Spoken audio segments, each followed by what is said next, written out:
Okay, you guys are both muted, so if you would like to speak, you need to. I unmuted.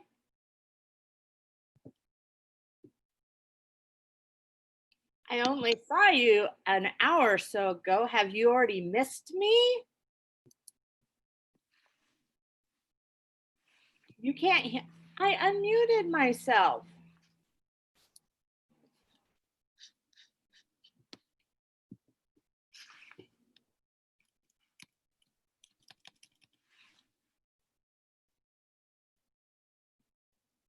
Can you hear me? I can hear you. Can you hear me? Oh, now I can hear you. Oh, all right.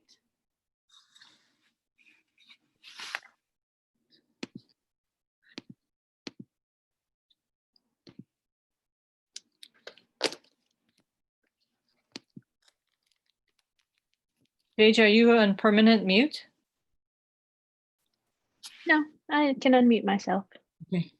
I just had it muted. Or I thought I hit unmute, but then I clicked video and then I saw my little red button. So, oh, I just sent Vanessa the link to the YouTube live so she could post that on Facebook.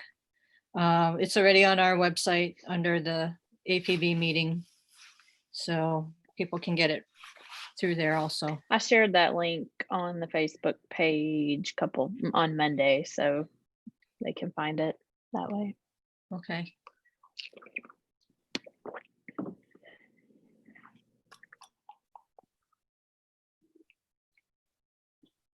So there are 4 people on now. Excited. Who's the fourth one? I don't think we count, Well, or do we? No, we don't count. if you're viewing it via YouTube, I have it running in the background on mine, so. And it's got the delay in it. Yeah.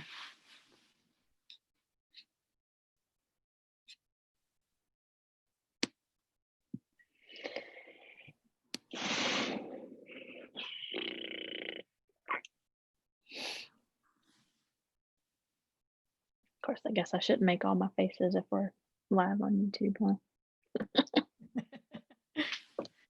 Yep.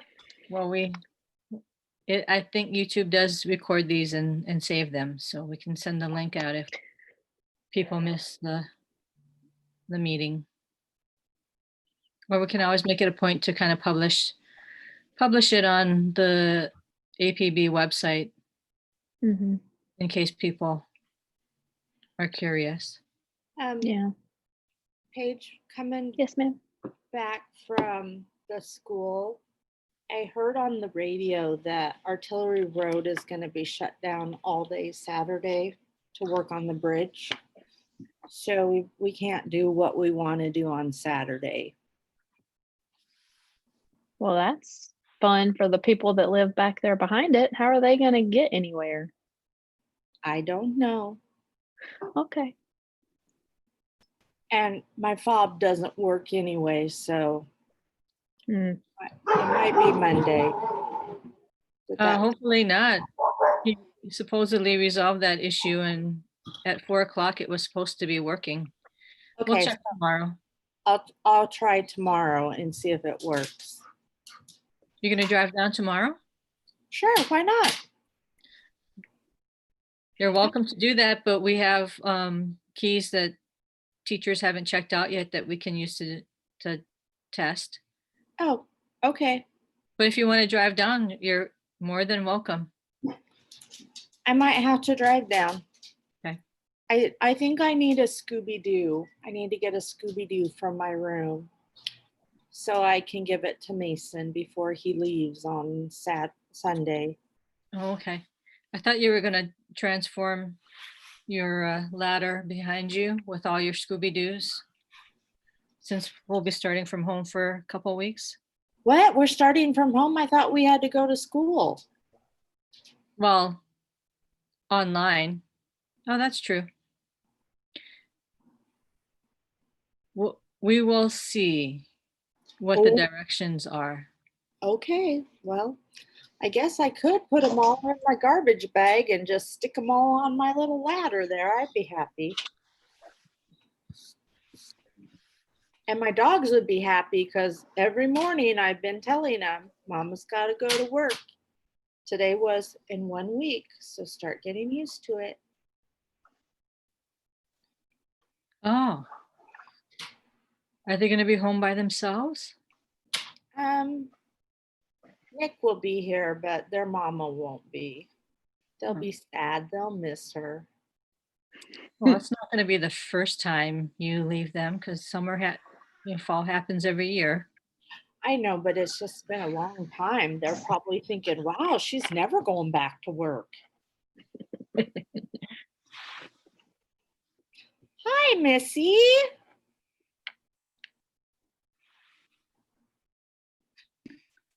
Hello, There we go. We hear you. you can hear me now. Your hair's so long. It is getting cut Monday. Okay. It's been like October 2019 since I've had it cut. So Nice. Jennifer asked me to go like do Lost Lake hike on Monday, and I'm like, I got a hair appointment. I can't go do that. It's time. How are you guys? Oh, apparently I'm about to let the Motley Crew into my house. This is gonna be fun.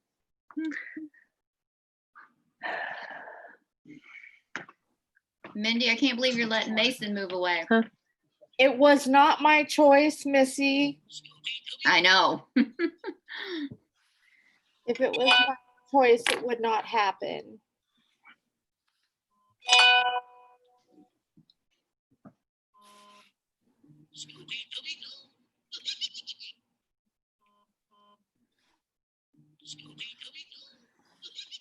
Somebody's phone is busy. Well, got who it could it be? It's a Scooby-Doo all ringtone. away. But what if somebody has to get in touch with me and it's very important? More important than a APB meeting? Well, if it was one of my children's, yes. I'll put it on silent. And just let it buzz my table.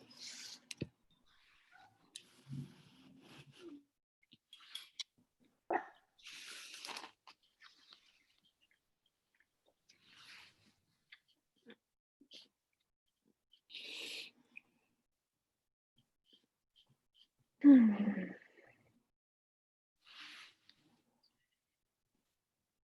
think Jennifer is working on logging in.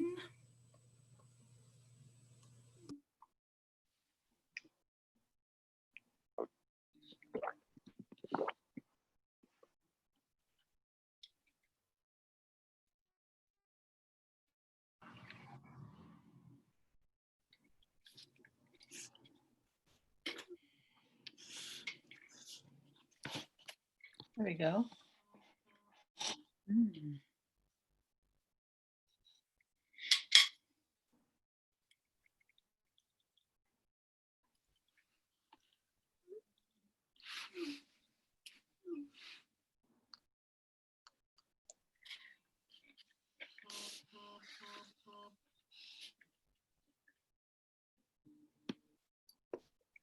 Okay, I think we have everybody that's going to be here. Ooh, Here. Jennifer, look at your northern lights in the background. Ooh, fancy. I know, you just get to look at my house. Sorry, my camera wasn't working yesterday and I was trying to see if I used a virtual one, if it would work. And I still couldn't get my camera to work until I restarted the computer. Oh, it's pretty.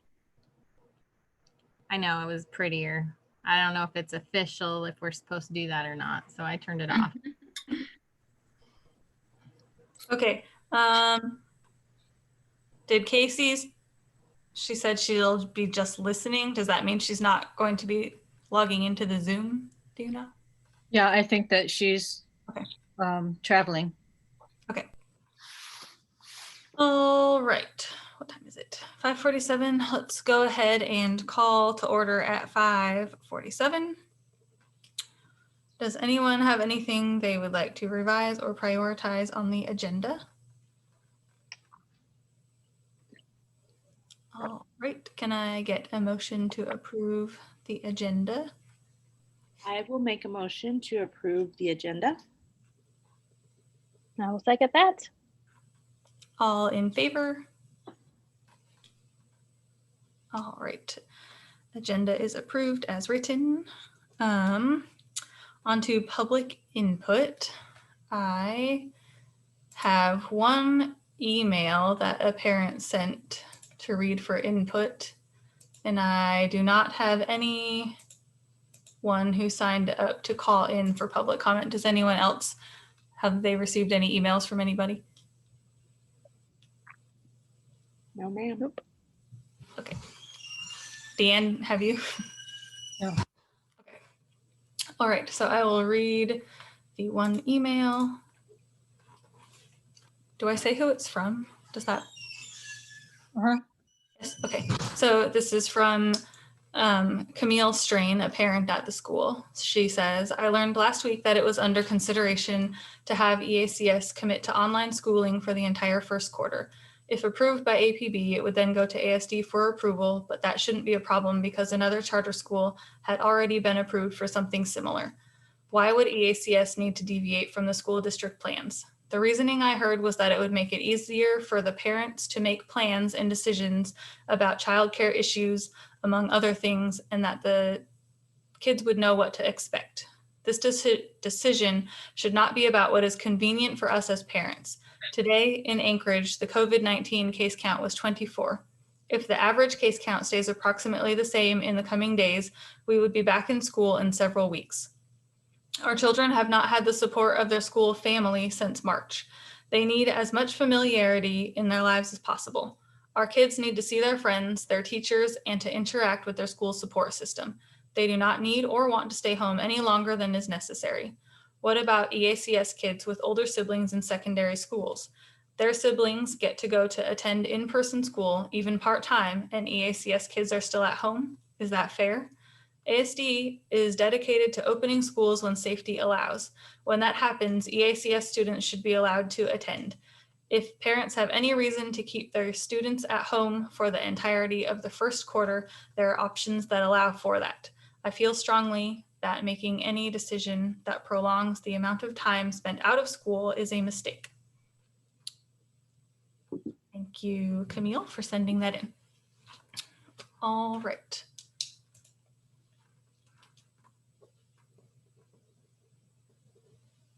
And that is, I'm just double checking again. All that I have received.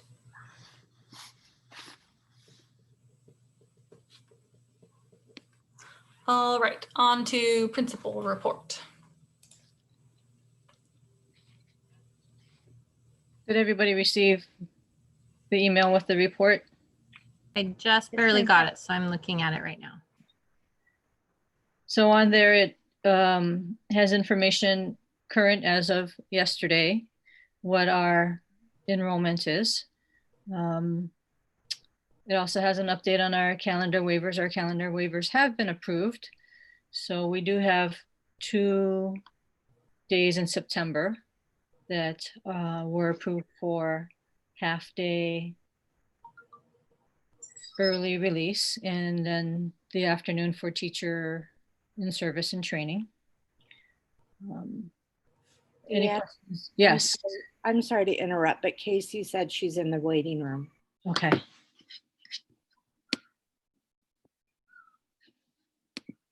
Oh,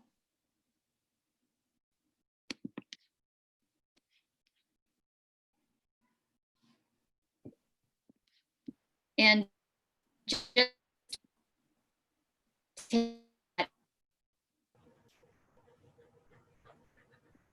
unless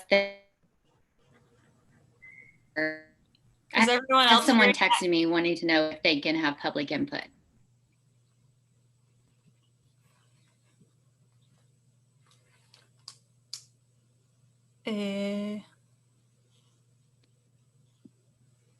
Is it Missy that's frozen or me that's I frozen? think it's Missy. I think it's Okay. Missy that's frozen because I didn't hear what she said. I think I heard something about somebody's texting her about public input, but I didn't I catch the didn't hear beginning of what before she that, said. yeah.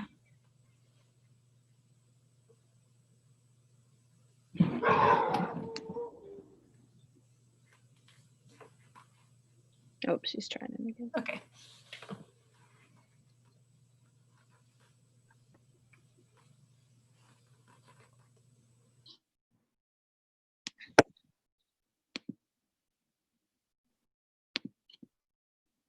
Missy, can you I try? had lost. Say that again. What we heard kind of the end of you say someone was texting about doing public input, but whatever you said before that was really choppy and you were kind of frozen.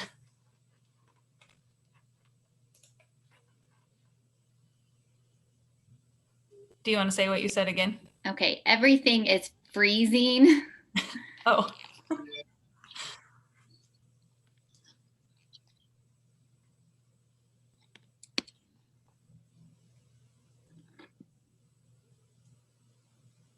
All right, can you guys hear me now? yes. Okay, because was everybody else freezing and digitizing or No. Just you. just me? Okay. That was just me. Okay. Yeah. So I have someone asking if they can make comments on the YouTube page or how can they participate in the conversation with public input? Well, it's not really an open dialogue. So if they want to do public input, we could call them in Okay. if they want to do that.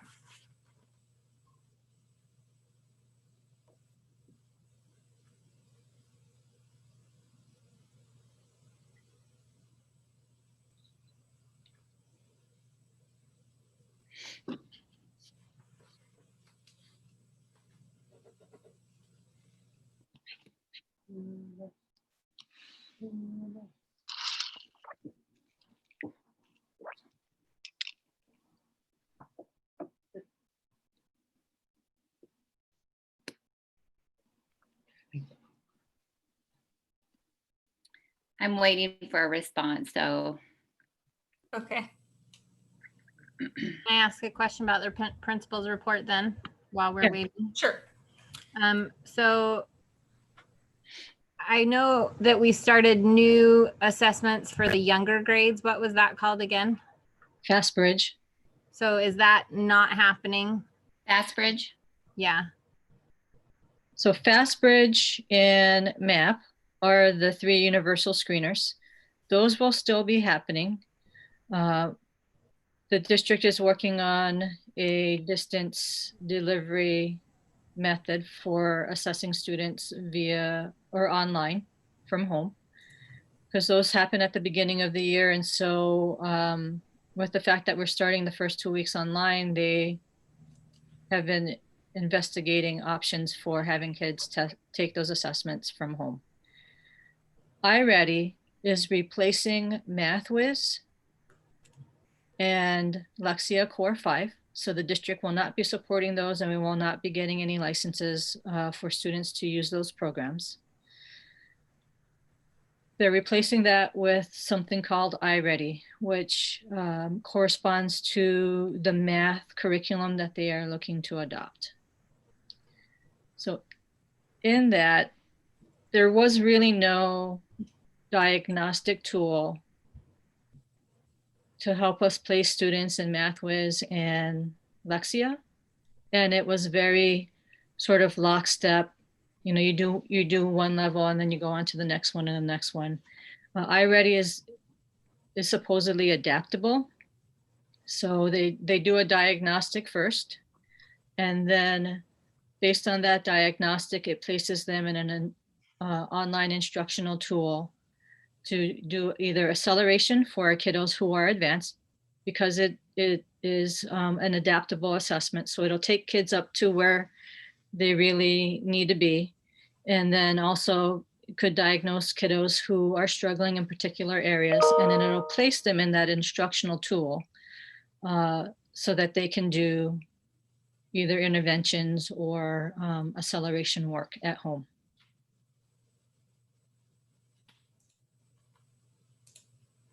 Thank you.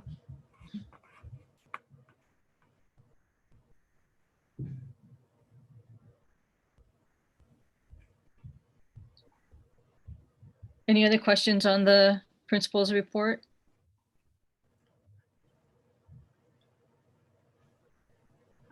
So I'm assuming that when we start talking about the beginning of school, we'll talk a little bit more about the staffing aspect of our special teachers.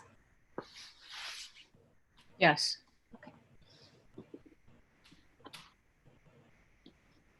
Everything else on there, right under the budget and finance, facilities and staffing, has a place as an agenda item somewhere. Yes. Missy, did you get a response yet?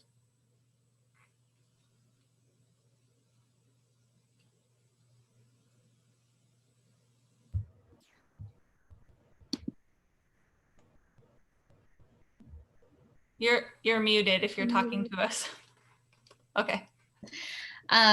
Yeah, sorry, when I was gone, my husband kind of changed our whole server and everything around. So it was unstable a little bit. Okay. So this is from Megan Learman, and she was wanting to find out what is happening with online or in-person school. And she'd like to encourage the APB to align with the rest of ASD for consistency between all schools or all of the kids in the different schools.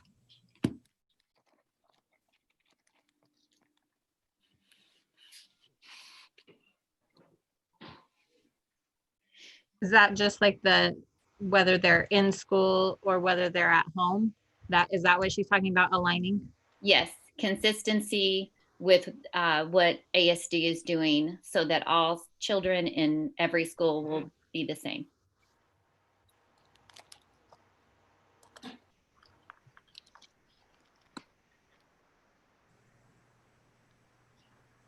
Okay. So no Colin. Okay.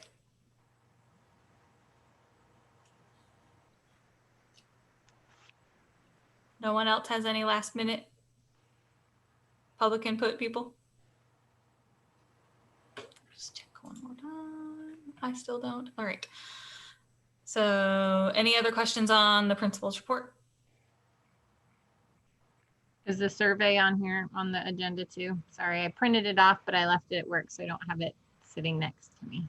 Yes. The survey is for your information to make decisions. Yeah, I But just it's also an agenda item. Yeah.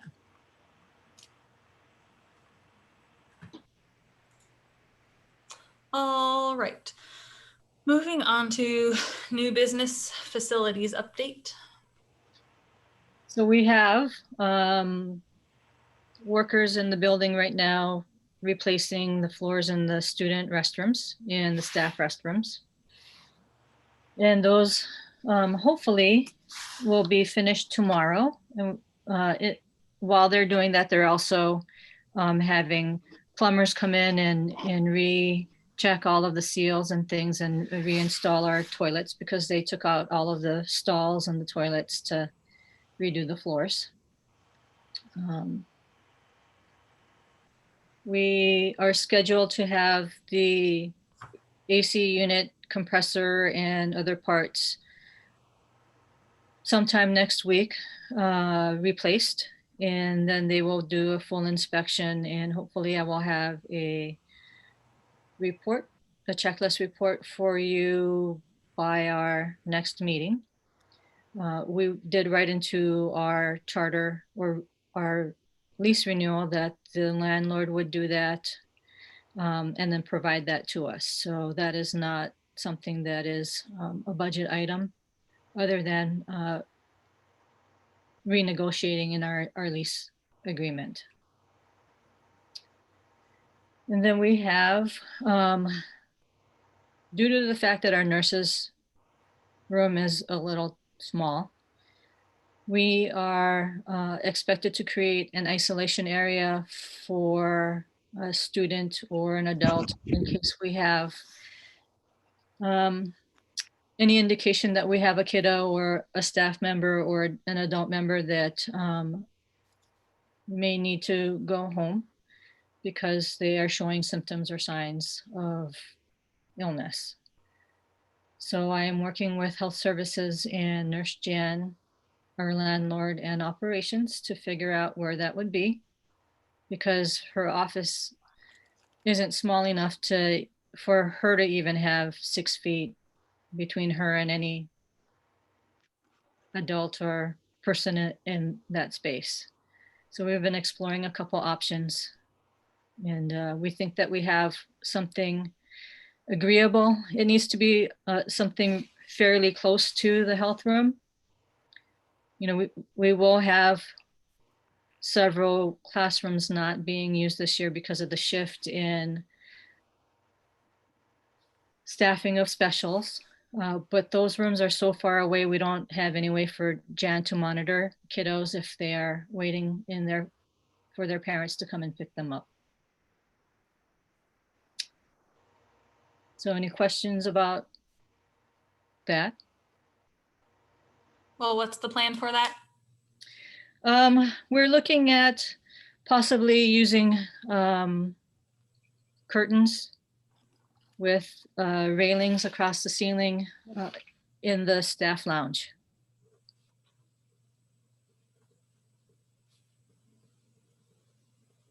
It's also a pretty private area, so it wouldn't call attention to anyone if we did have them isolating and waiting for transportation.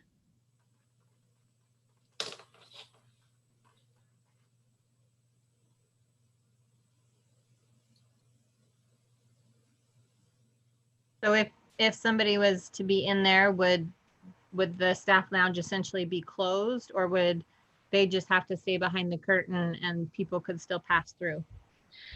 People could still pass through, but we're going to have very limited movement within the building. So it's meant to be fairly private. No one's going to know who's behind the curtain unless something happened in the playground or in the classroom. Only the teacher or TA would know.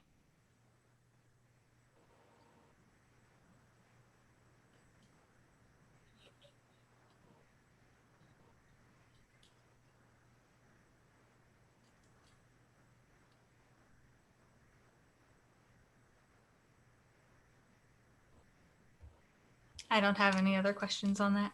Okay. Does anybody else? Okay.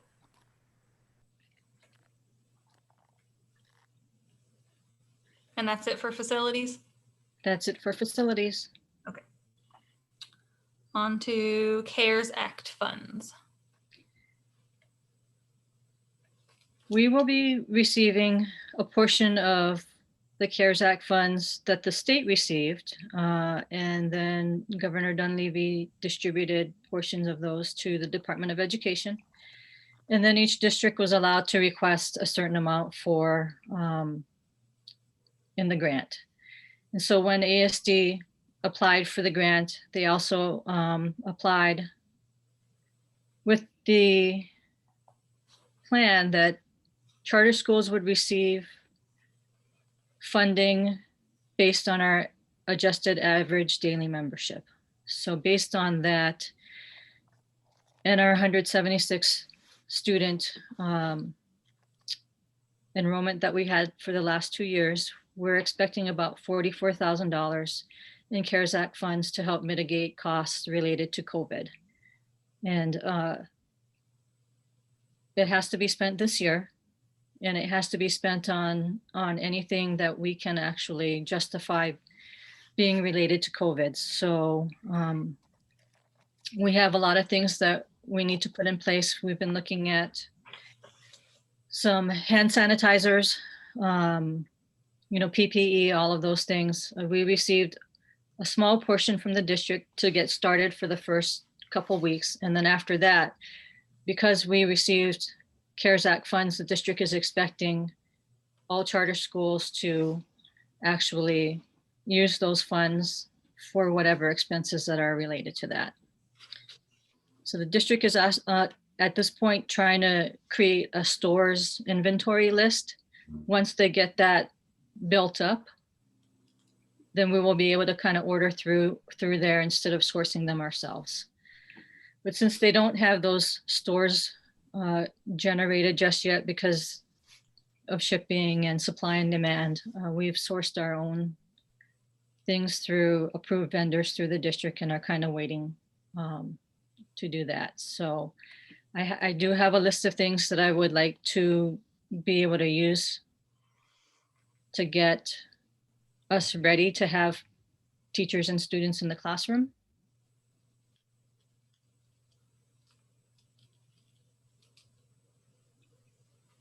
So I can give you a list of things and estimates on how much they would cost. My concern is that if I have to wait every month to do that, by the time that we do get approval, some of those things will not be available anymore. But like what kind of things are you talking about? So I have been trying to get touchless hand sanitizers for each of the classrooms and the common areas in the building. And those are going to cost about $2,400. They're commercial grade things. And so, you know, she does have them. They do have them in stock right now, but she says she can't guarantee that they're going to be able to bring those in and have them available. Well, we won't have them before teachers start work. So, you know, I'm also looking at. So it could cover kind of things like signage, plexiglass shields, if teachers need face coverings, if we ordered face masks, all that kind of stuff. Yes. I'm also trying to source things like potentially, and I'm working with health services to see if this is even something that they're considering for their other facilities and buildings. Portable air purifiers for the classroom, so they could have some HEPA filters to help with circulation of air in the classroom. Some schools have brought their teachers in and started them on addenda to create a lot of the content and curriculum videos for their Canvas courses. I wanted to use those funds to pay for the student seats for the iReady assessment, because it'll give us also a good gauge of where students are struggling based on the fact that we know some of our kids have worked really hard and parents have tried to accelerate them through the summer. Some of our families have decided to really kind of take it slow and spend more time with their family and all of those things. So we can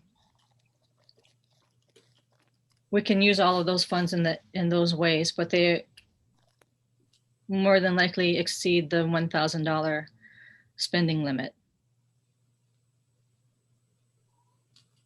So what do you think about if we released the amount of funds to be spent for the CARES Act funds for health and safety items, and then that would enable you to purchase those kinds of items, and then things like you said, addendas or things outside of health and safety, that would be something you could come back to us for.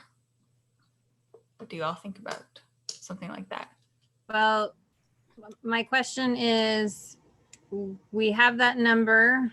Do we know that for sure that number is coming? And when is that amount of money? Like, is it already in our account? Because on the principal report, it says it's projected at that.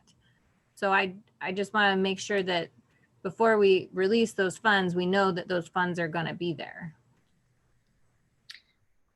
Everything is based on projecting having 176 students in the building or enrolled in our program.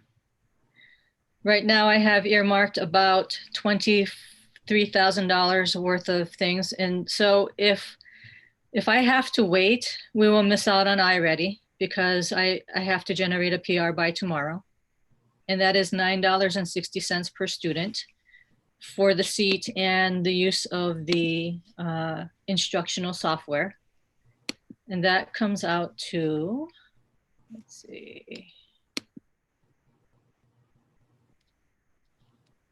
It's not the right chart.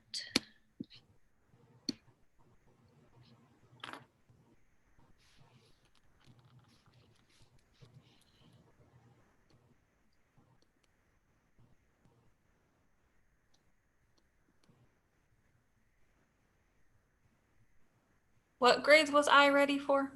All the grades? K-12. Okay.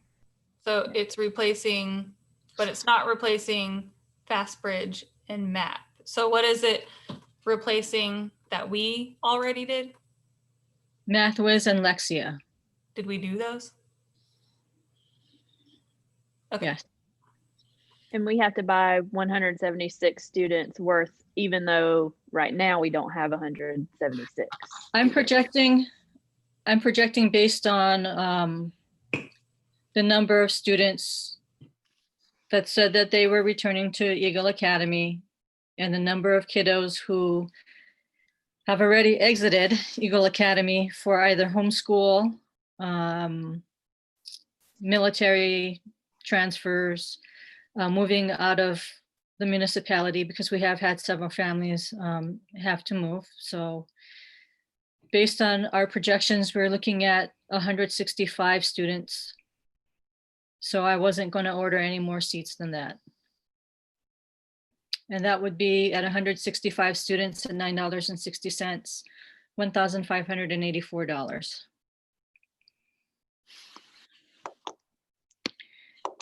And so, you know, even in waiting to have our conversation, it would have been nice if I could have released, given teachers the option to come in and work during this last week to get their video set up for Canvas, because we know we're going to have to get started on that. And it is a pretty heavy load for teachers to lift, to create that content to put in for the online system. And is that more at our school than others because we use different curriculum? Correct. The other alternative programs like Birchwood and Northern Lights have already been, and Roll-Kashula, they've been paying their teachers out of CARE Act funds, come in and on addenda work to get that stuff started. And when is teachers' official first day? Next week, Thursday. So I guess going back to my original question was that we sometimes are told money's coming, but then they change it. Is there, I mean, I know there's always that possibility that the state or whoever will say, no, you can't have that money. Or is ASD like, yes, you're getting this money, but it's based on your student enrollment? They've already said, yes, we're going to get this money based on our student enrollment. And then will it come in October after the student count happens? Do we know? Yeah. Okay. Yeah. Deanne, I know that we have webinars set up for tomorrow to learn more about this. What was it? iSchool? iReady. But so the initial assessment on that for the students is to kind of let everybody know where they are academically. It's a quick gauge and assessment to let teachers know, are kiddos performing on grade level? If they're not performing on grade level, here are the areas where they need to have shored up.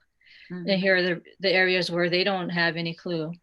And so then the computer program or the assessment automatically maps them to where they need to go in that instructional tool.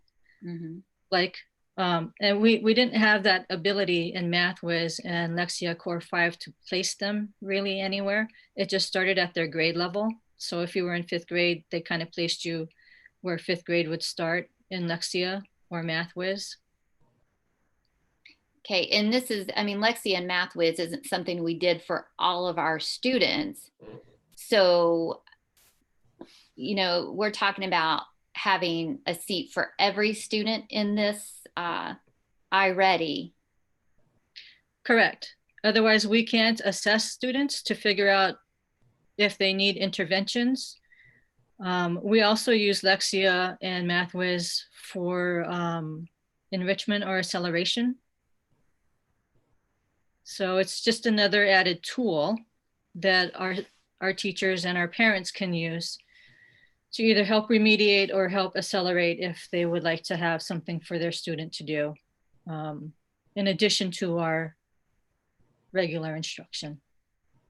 So if we pay for each seat, you know, for every student in our school, then, I mean, this is not going to be a part of our curriculum. This is going to be interventions that they can do at home It would be more like our if MTS, they choose. right? Our MTSS or SST program.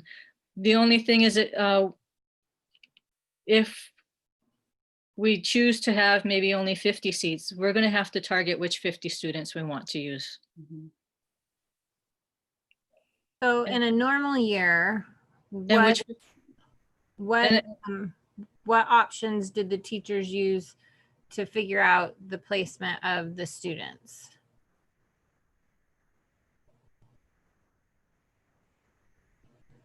You mean like were Lexia and MathWiz something that was used for placement?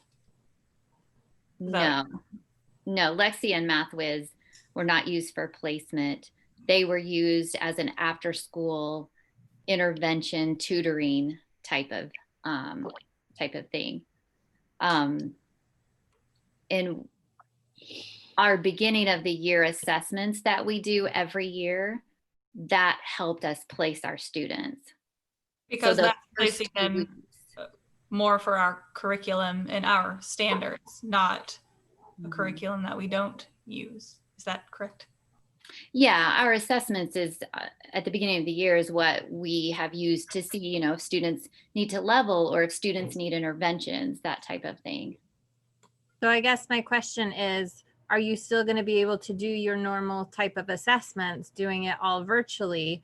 Or would this tool be helpful to have you use it to help you figure out where students are at, knowing that it doesn't quite align with our regular curriculum?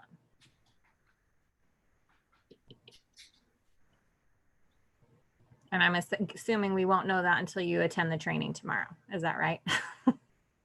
I can't tell you right now if it aligns with our curriculum or not, but I would venture to say that it aligns with the standards, and our standards do meet or exceed the district or the state. And I know just having the exposure to that language in that type of, in the iReady type of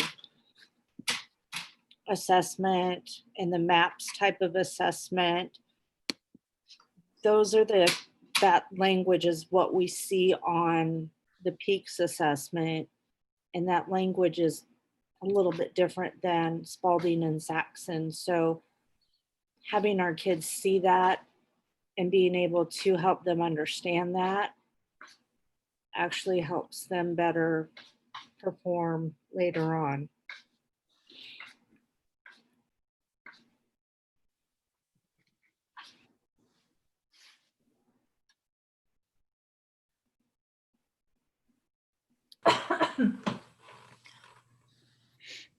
This is Casey. So basically you're talking about 176 students times $10. I mean, is there something I'm missing? So it's basically $1,700. correct. Okay, so it's not I mean, that's pretty negligible amount really in the scheme of things to be able to get a good, nice baseline set up pretty quickly. Would that be correct? Yes. But I'm also thinking, Casey, that the way it sounds, like I'll know more tomorrow. It sounds a lot like the Prodigy program, where I can see what they're struggling in, I can see what they're strong in, and the computer program can help them become more proficient in what they're struggling with. I'm anxious to see if I can assign certain problems that I know that they're struggling with that we're working on at that present time. And if we're able to do like little quizzes or something using the program, especially if we're doing virtual learning. So Well, this to is me, not the the one-time assessment thing that they use at the beginning of the year, kind of middle of the year, end of the year. This would be something that if they are struggling, then they could, if they choose at their home to supplement, like students did with Lexia. I have not really ever heard math was used, so I don't know what that use was in the school before. But is that what it would be doing? Yes. Yes, they So could. it's basically the artificial intelligence method of Prodigy, theoretically, where it starts you out and it gets harder or easier, or it basically allocates, or it tells you, or it adjusts to your level. So then the output is pretty helpful because you basically see, okay, well, they started hitting roadblocks here, they weren't able to go any further, and so forth. That's the basic premise of the program. Okay, because those are, I think $1,700. I don't know what like they're, I don't know, like that seems pretty reasonable. But we're saying this would come out of that $44,000 that will be used for whatever we determine the CARES Act, whatever extra things we need at the school because of COVID. Whatever things that we're going to use to mitigate the effects of COVID-19, yes. Okay. And, going back to our beginning of the year assessments, it's not going to look the same because we're not in a classroom. And, we have new families coming to our school, and parents don't know how to assess their children and what we're looking for.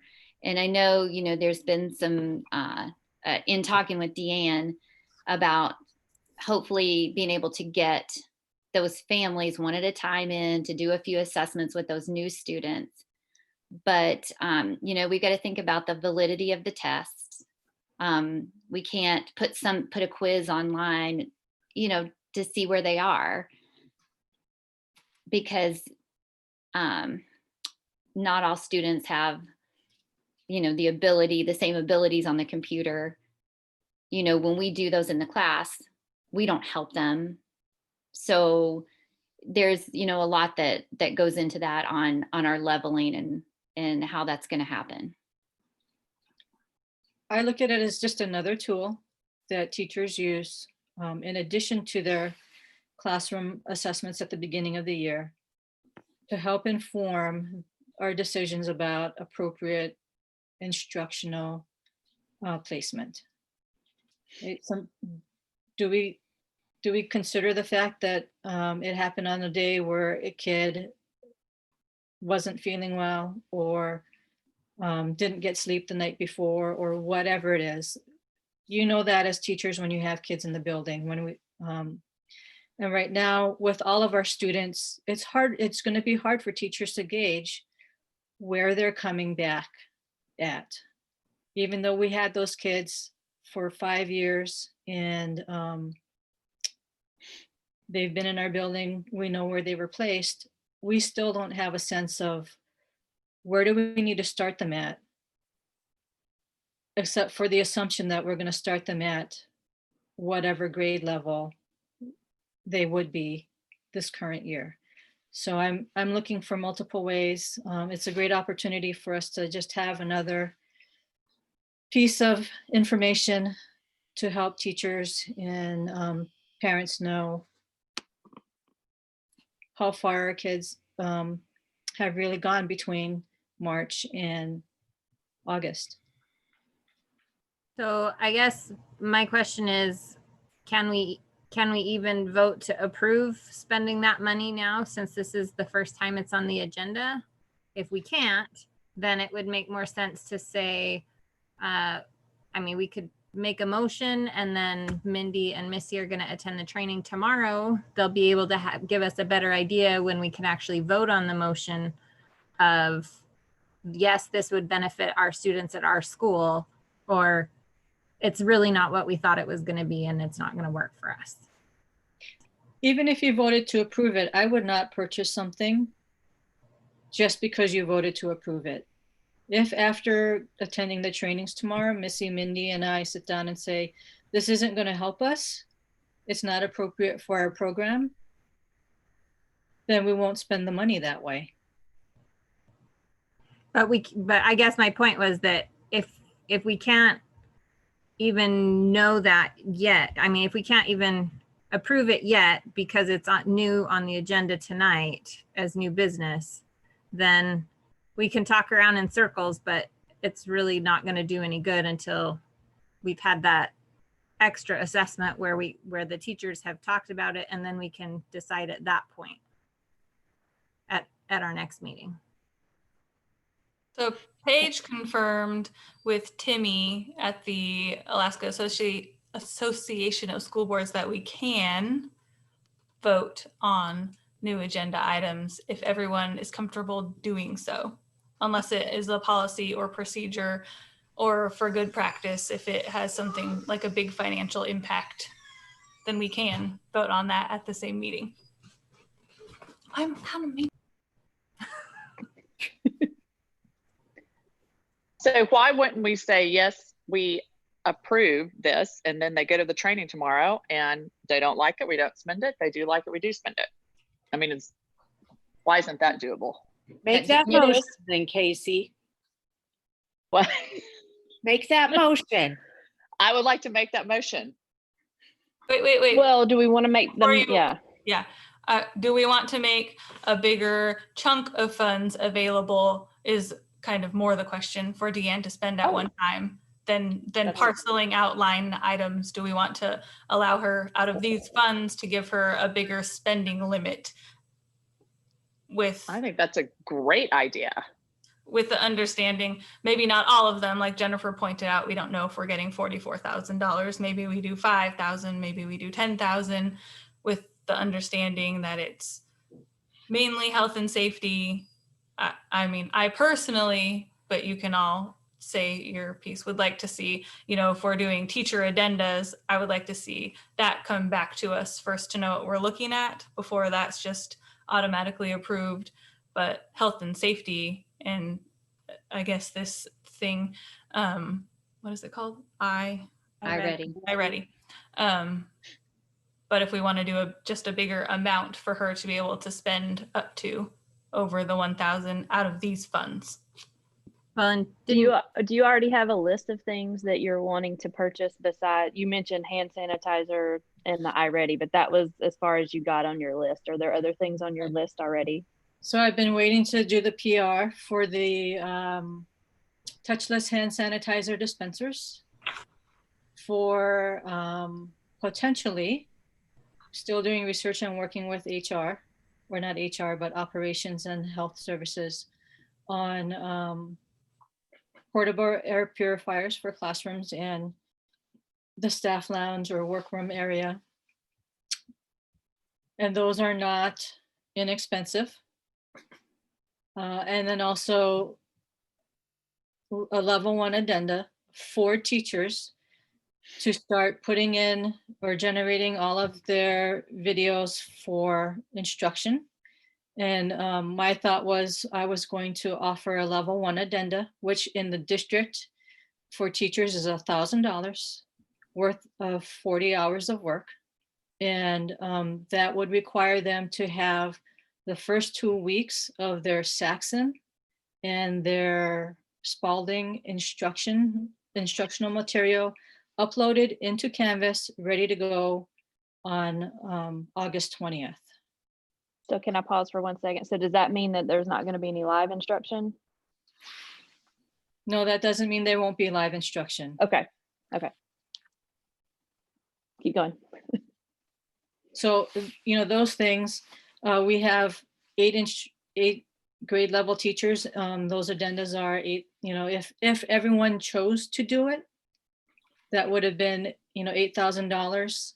And if I had your trust that I'm not spending this money on things that are inappropriate or wouldn't provide support for instruction and things like that, I could have offered that to them this week, and they could have, if they chose to, spent some time working on that if they had, the time to do it.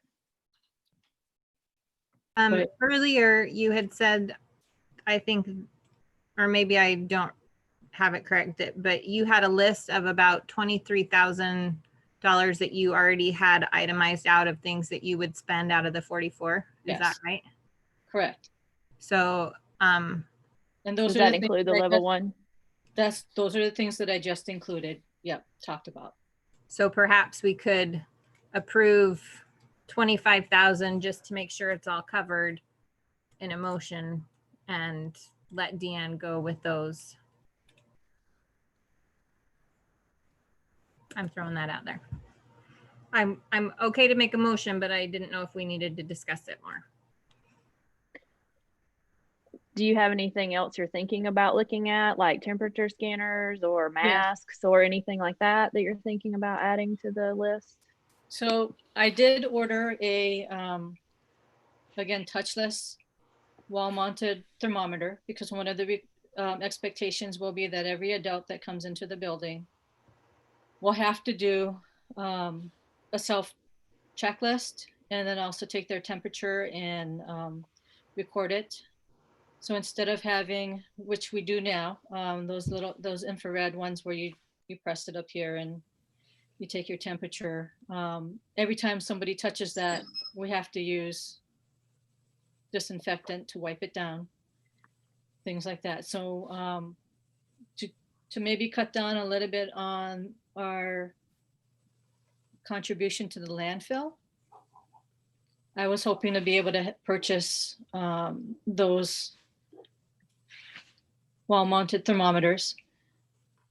We bought one that seems to be decent for $125, I believe. The one that the district is looking at and is a little bit more robust is anywhere between $1,250 to $2,000.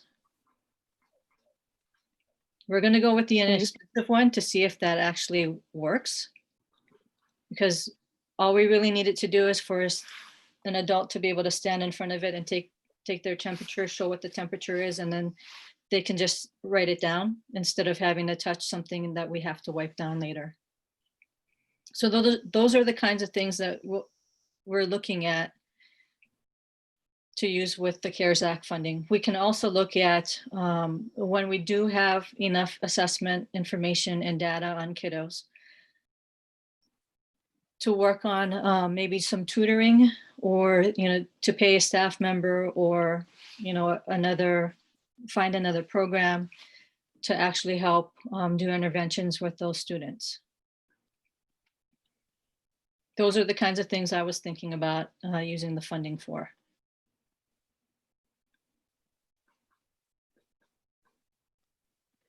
And no temperature scanners for students, it's just for adults? At this point, students are not going to be required to have their temperatures checked according to the district. Now, that doesn't necessarily mean that any other charter schools aren't doing that, or any other schools around the state or the country are doing that.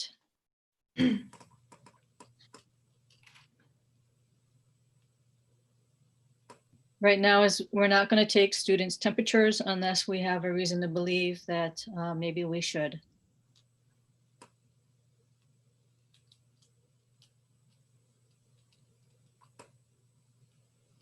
And then masks, are we going to try to buy them for students, or did you say something about French toast or something? Did I miss? Did I not French remembering toast, that correctly?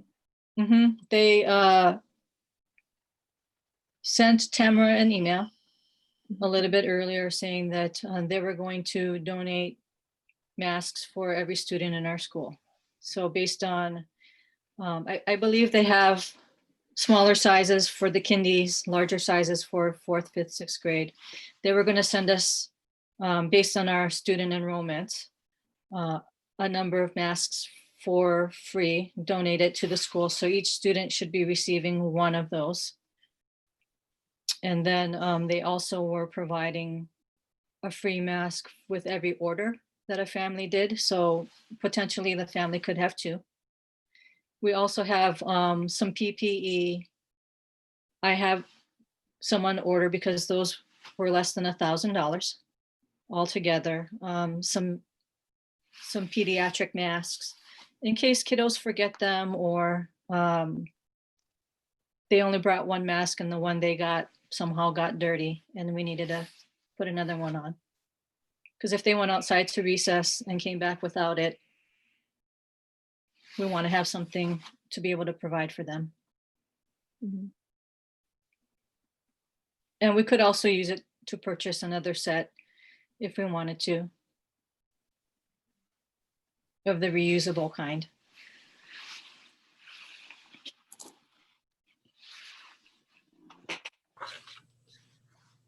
Well, I have no problem giving you full reign of the whole amount, because I would like to offer the teachers the addenda to come back if they would like to work on that stuff, because all they do is for our kids, and I want to give them as much time as they want.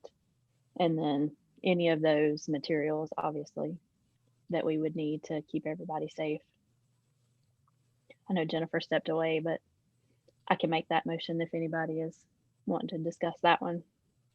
I guess I just want to know, like, is it going to be mandatory that everybody videotapes their lessons and puts them onto the Canvas? I know there was a question about live instruction, but to reach all students, and I know we are going to be talking about online first quarter, and that may be something, but to talk about addenda, I just kind of need to get a feel for how we're going to be doing our instruction. Based on a lot of the feedback we got, it is going to be my expectation that our teachers record those lessons. Even if we do synchronous lessons via Zoom, we're going to have a considerable amount of students, like we did in the spring, who just never showed up. And a lot of the feedback we got from the teachers that did those videos was it was really helpful, because parents, they're not Spalding experts. They're not math teachers. And so to have that available to help their kiddos, that's going to be my expectation. And the district's expectation right now is for teachers to have at least 4 days of synchronous, whether it's live in person or recorded videos.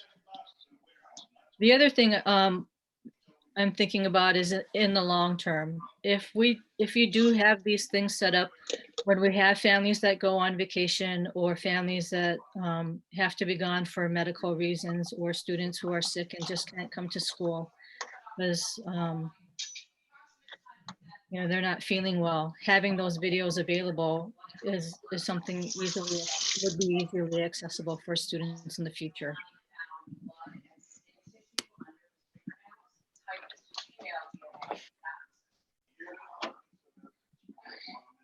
But what is certainly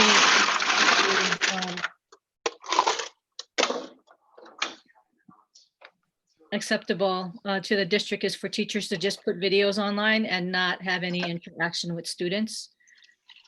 They really are hoping for us to have at least 1 or 2 Zoom meetings a week where we're checking in with kids and you're seeing their faces, and we're creating a classroom community where kids can interact with each other and have conversations, so that when we're able to come back into the building and parents do feel comfortable for kids to come back in the building, they know who their classmates are. Even if it's just someone that they've seen on the video, they'll recognize faces and start having those informal friendships or Hey, relationships. Casey, can you mute your phone? There's a lot of background noise, I think, from you. Thank you. Sorry.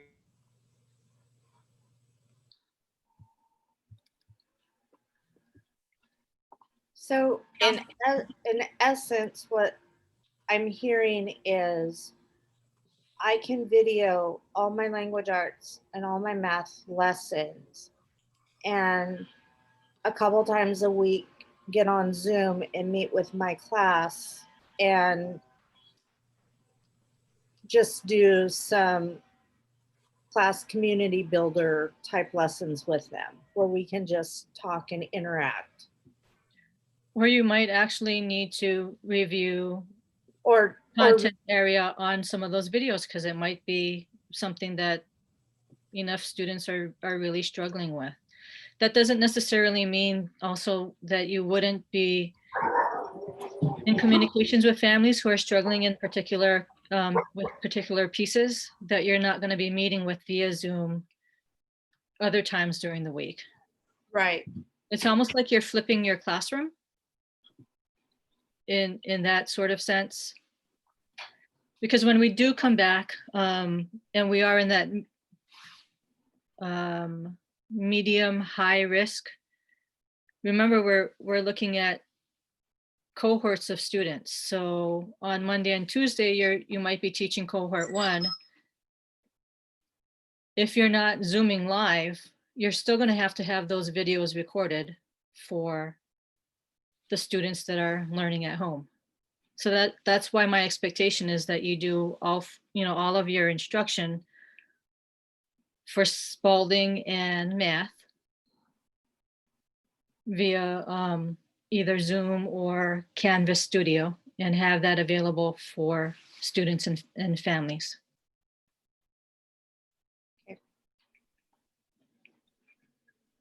So what is the expectation for like science and social studies then? The district's expectation right now, and it doesn't mean we have to go with the district's expectation, but my recommendation is we do, is they are doing all of that totally asynchronous. Meaning they're not expecting live instruction necessarily for all of those lessons. So it could be that they have content loaded on there, but they're not actually gonna use any of their live Zoom time or Canvas Studio time to actually do that instruction, unless it's something that a teacher determines everybody needs to attend or focus on. So then what would that look like for our school? Like, here's your assigned reading out of your history book and answer the questions, like that's. At minimum, that's probably what it could look like. It could be more robust. Well, I personally would hope it's more robust, but you keep saying Saxon and Spalding, and I, as a parent of this school, would like to see all 4 of what we consider core subjects, not just what ASD considers the 2 core subjects. Well, those are still gonna, remember, all core subjects are gonna be graded, and they're moving forth with providing all of the curriculum for that. So covering everything from first quarter to fourth quarter throughout the year in science, math, social studies, and language arts. How synchronous they do it, they're focusing the synchronous sort of in-person live video interactions on language arts and math. Because one of the things that a lot of the feedback that they received was, I can't have my students on Zoom all day if I have 3 or 4 kids in the household doing language arts, social studies, math, and science. Oh no, I don't mean on Zoom. I meant on like recorded Canvas. I don't want to be on Zoom all day either.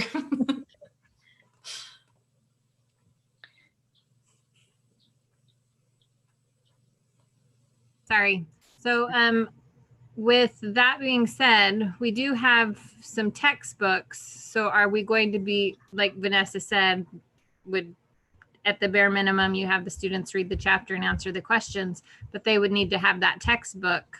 Is that something that we're going to be able to do, is to give textbooks to families?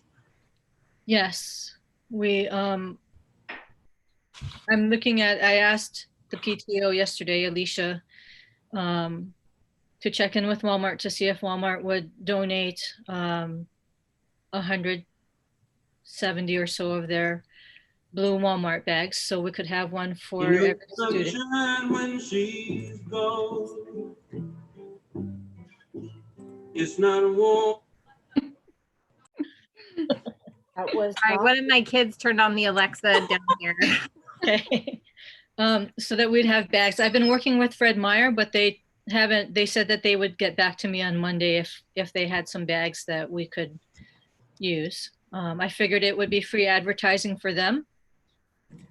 So, and one of the things I'm going to ask teachers to do is when they get back on Thursday is to work with their TAs, or if they have them, get their math books together, their science books, their social studies books, whatever materials our students are going to need for the first 2 weeks at least at home, to get ready for all of our kids to have what they need to work from home. And, you know, that sort of comes into play with my other request for going online for at least a quarter, because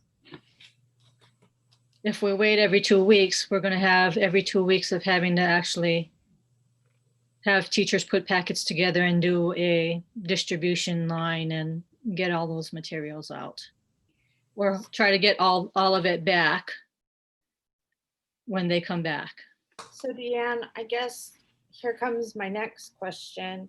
With the distribution, it's going to be difficult to distribute books and then do assessments afterwards, and then try to level and get kids placed appropriately. So can I pause you on that? And we're actually still on the CARES Act funds agenda item. Sorry. So we finish up that one and then we'll get back to your Okay. question in the online. Can I make a motion on the Yes, CARES Act funds? Okay. I make a motion to give Deanne the rein on the CARES Act funds. I would say up to 25,000 right now, because we don't know what it's going to come in at the total. Because everything I'm hearing are things that are health and safety, and I'm hearing that 4 core subjects are going to need to be, I'm sorry, Jennifer, I know I'm being very wordy, but everything is going to, have video 4 core subjects. And that's going to take a long time, especially in the beginning, learning how to upload it to Canvas. And I think teachers are going to be spending a lot of their own time doing that. So my motion is to allow Deanne, I'm going to say up to 25,000. I'm fluid on that, to get us started immediately on this area.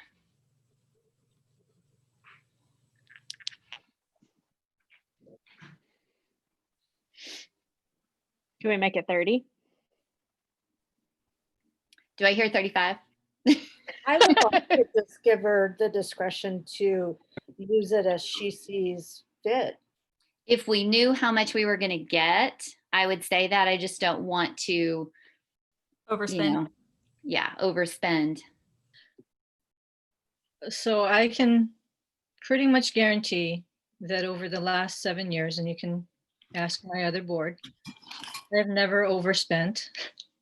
In fact, I'm pretty conservative in the amount of money. If I don't feel like we're going to materialize $44,000, I won't even get close to that amount in spending, because I know that if we do dedicate that funds, those are going to come out of our general funds to cover it. And that's not something that at this point, we want to even look at. So But it's up to you what you think. Right now, those are the items that I think are really pertinent and important, and it comes up to about, the total is 23,383. I kind of like what Paige said, the 30 to start with. Because then that gives you a little bit of wiggle room, and we'll see how many students we have enrolled here in a couple weeks. So I have Missy made a motion to give Deanne the rein on the CARES Act funds up to $30,000 to get us started immediately on this area. Unless you want me to go back and add all the extra. Are you offering a friendly amendment, Paige? Not friendly. Friendlies aren't a thing. No, Okay. Missy needs to amend her own motion to correct the dollar amount. I make an amendment to up the amount to 30,000 for the start.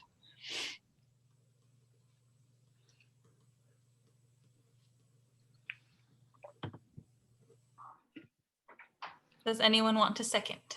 Yes. Okay.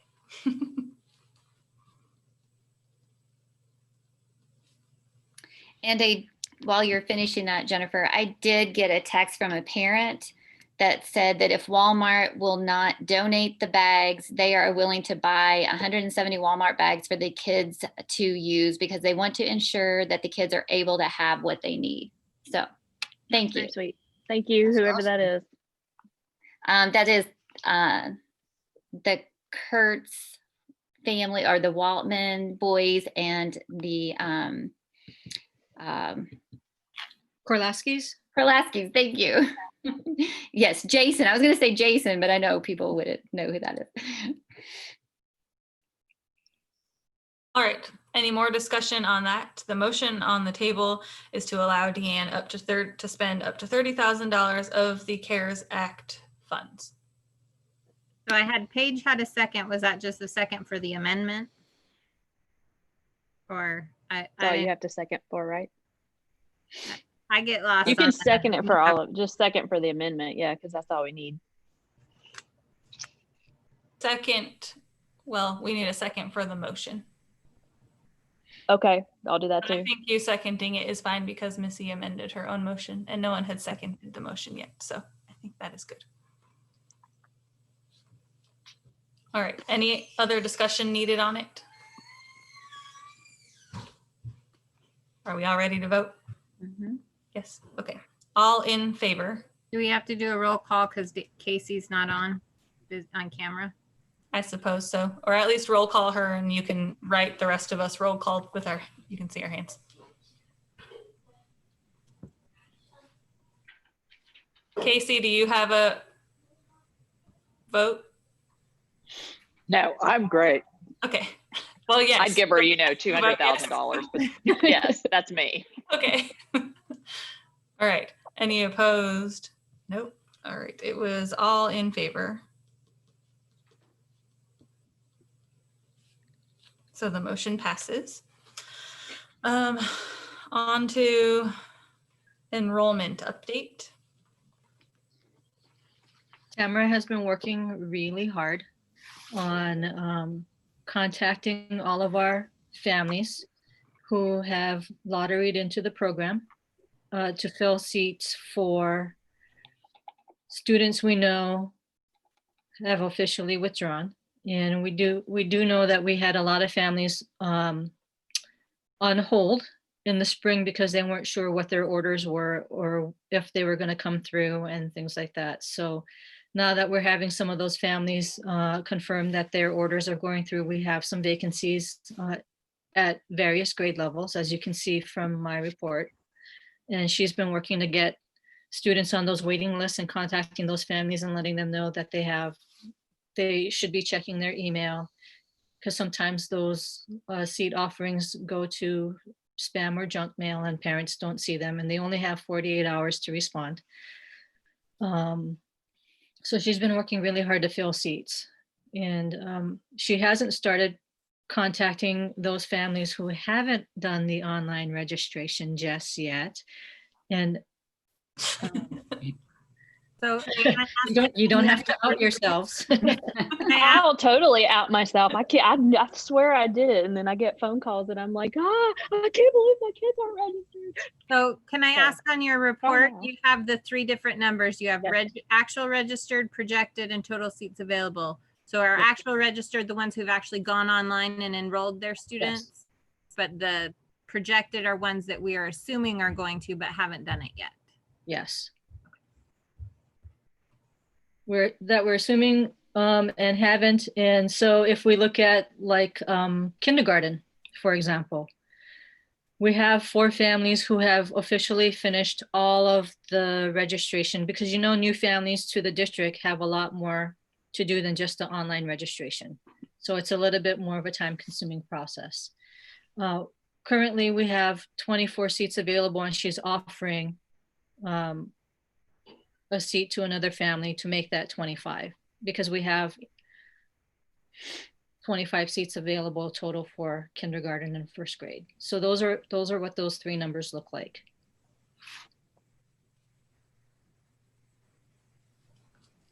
So as soon as we get those open seats filled, the vacancies filled, she'll start contacting our former families from the spring and reminding them or helping them find their way onto the online registration process to get everything finalized. And then we'll know more about what our enrollment numbers are going to look like.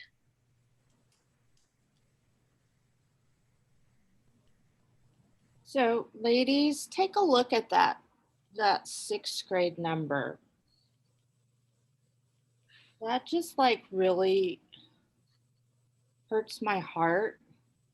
My first year at Eagle Academy, I had more students. And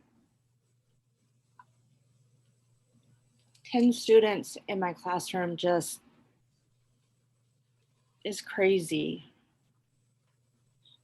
So I talked with Deanne, and I wondered if I couldn't teach a 7th grade class, since I already teach 7th grade language arts and math.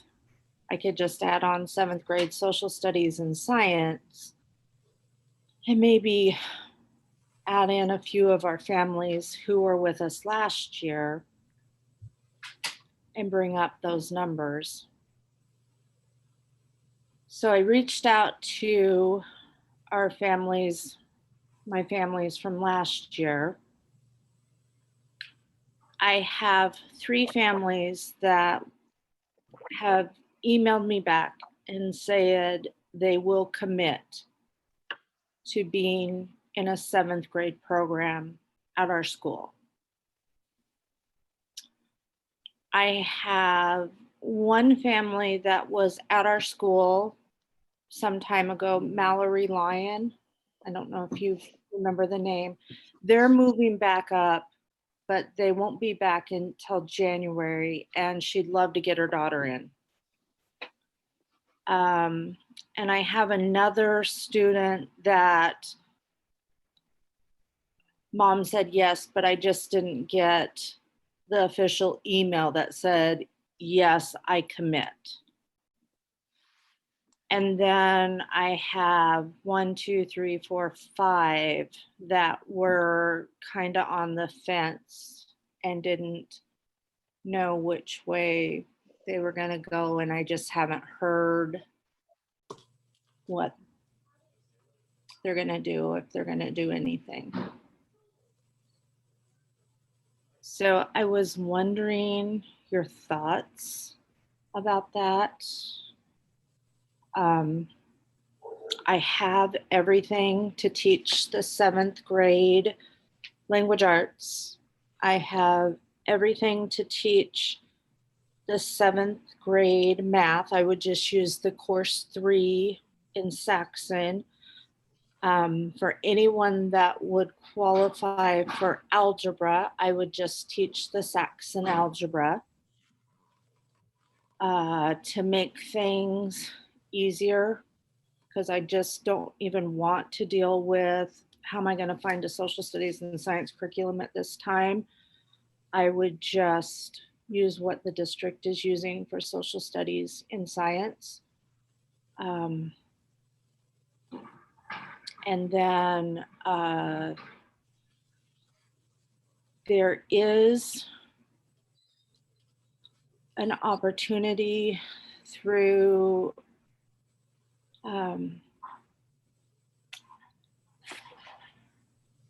virtual learning for the 7th graders to take a sign language class, American Sign Language, that we can offer instead of a foreign language. And I thought that that would be a great addition, especially since we have Mrs. Pelton there, who is fluent in sign language.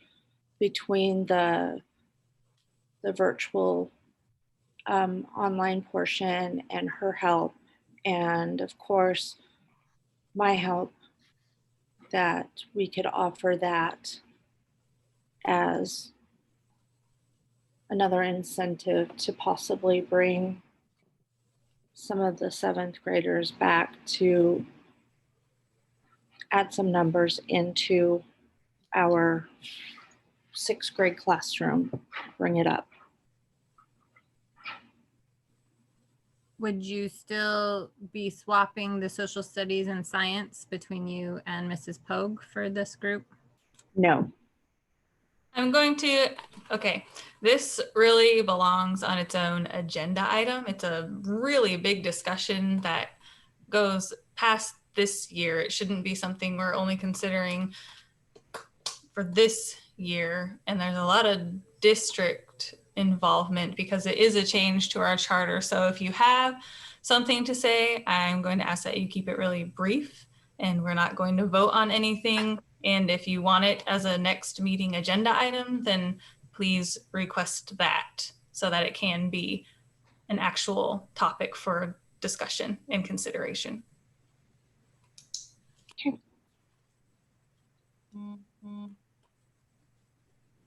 If anyone else has a brief something, you can go ahead and share it.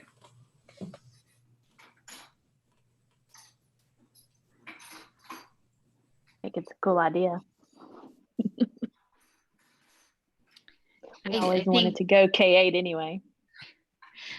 I think a lot of parents would be like, yes, we're going to move 7th and 8th. But I think this is a lot bigger than just making a decision, you know, in the next meeting or two, because, you know, if we do go back and then we have, you know, a full 6th grade, and then we've got 7th grade and we've got 8th grade. And I know, Mindy, it's been taxing on you these past few years teaching a couple different levels, and then you have 3 levels that you have to try to teach. And I mean, I understand you're wanting to try to get students in, but you know, then what happens the next year when we're not able to continue with that? I don't know. That's just a big chunk And that I think is going to take a lot more time.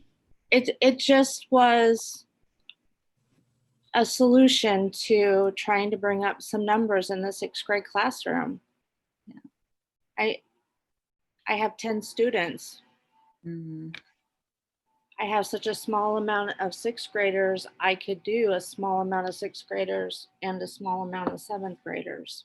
But I understand it would just be this year. It wouldn't be.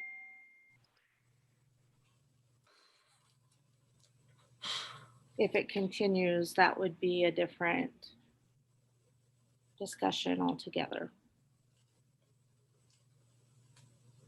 So my guess is that we would not be able to have the appropriate discussions and meetings to have this in place before school starts, or is that something that could happen? It's something that could happen. If we wanted it as an agenda item, we could make it so now and then have another special meeting in 3 days, 4 days, whatever we needed to develop that conversation again and put out the proper notice, right? Mm-hmm.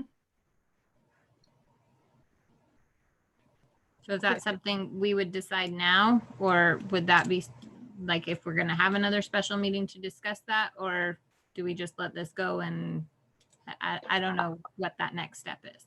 Let's let it go. And then Mindy, if you want to email me or Jennifer or me and Jennifer to ask if we could have that as an agenda item on a meeting, and then we can schedule one. Can I ask one more question about enrollment then, since that part's over with? The actual registered numbers, even though you have that projected number there, what happens if the actual number that have actually registered ends up being the actual number we end up having? Like, we're not gonna be in danger of like losing teachers or anything, or are we? As of today, 'Cause- we have 90 students. Right. So that's what I'm asking. Well, what happens when we do 90 students? You subtract. You want like a budget projection. That's what you want. Me? Yeah. Well, I mean, that's what would happen is the budget would, if we had 90 versus 176, essentially cut in half. So if we project being able to fill every class except for 6th grade, you're looking at, it's 180 minus 10, so minus 15, so you're looking at 165 students. If you're down 15 students at roughly $11,500 a student, you're looking at a budget deficit past what you adopted last January of about, and this number is just a ballpark figure because it would take into account local contribution and all the title funds that we receive, at least $172,500 difference in our budget, just with the being down 15 students in the 6th grade. Deanne, I know you said that Tamara is calling families and reminding them to go ahead and do the enrollment, but has any other communication went out? I mean, I don't probably get the parent emails, but has anything went out to remind families that they need to enroll their children? And it's also on our website, and the district has been emailing everybody the online registration information. A lot of parents are waiting to see, as we get closer to the start of school, what is it really going to look like? Some of them want their kids in school after the first 2 weeks.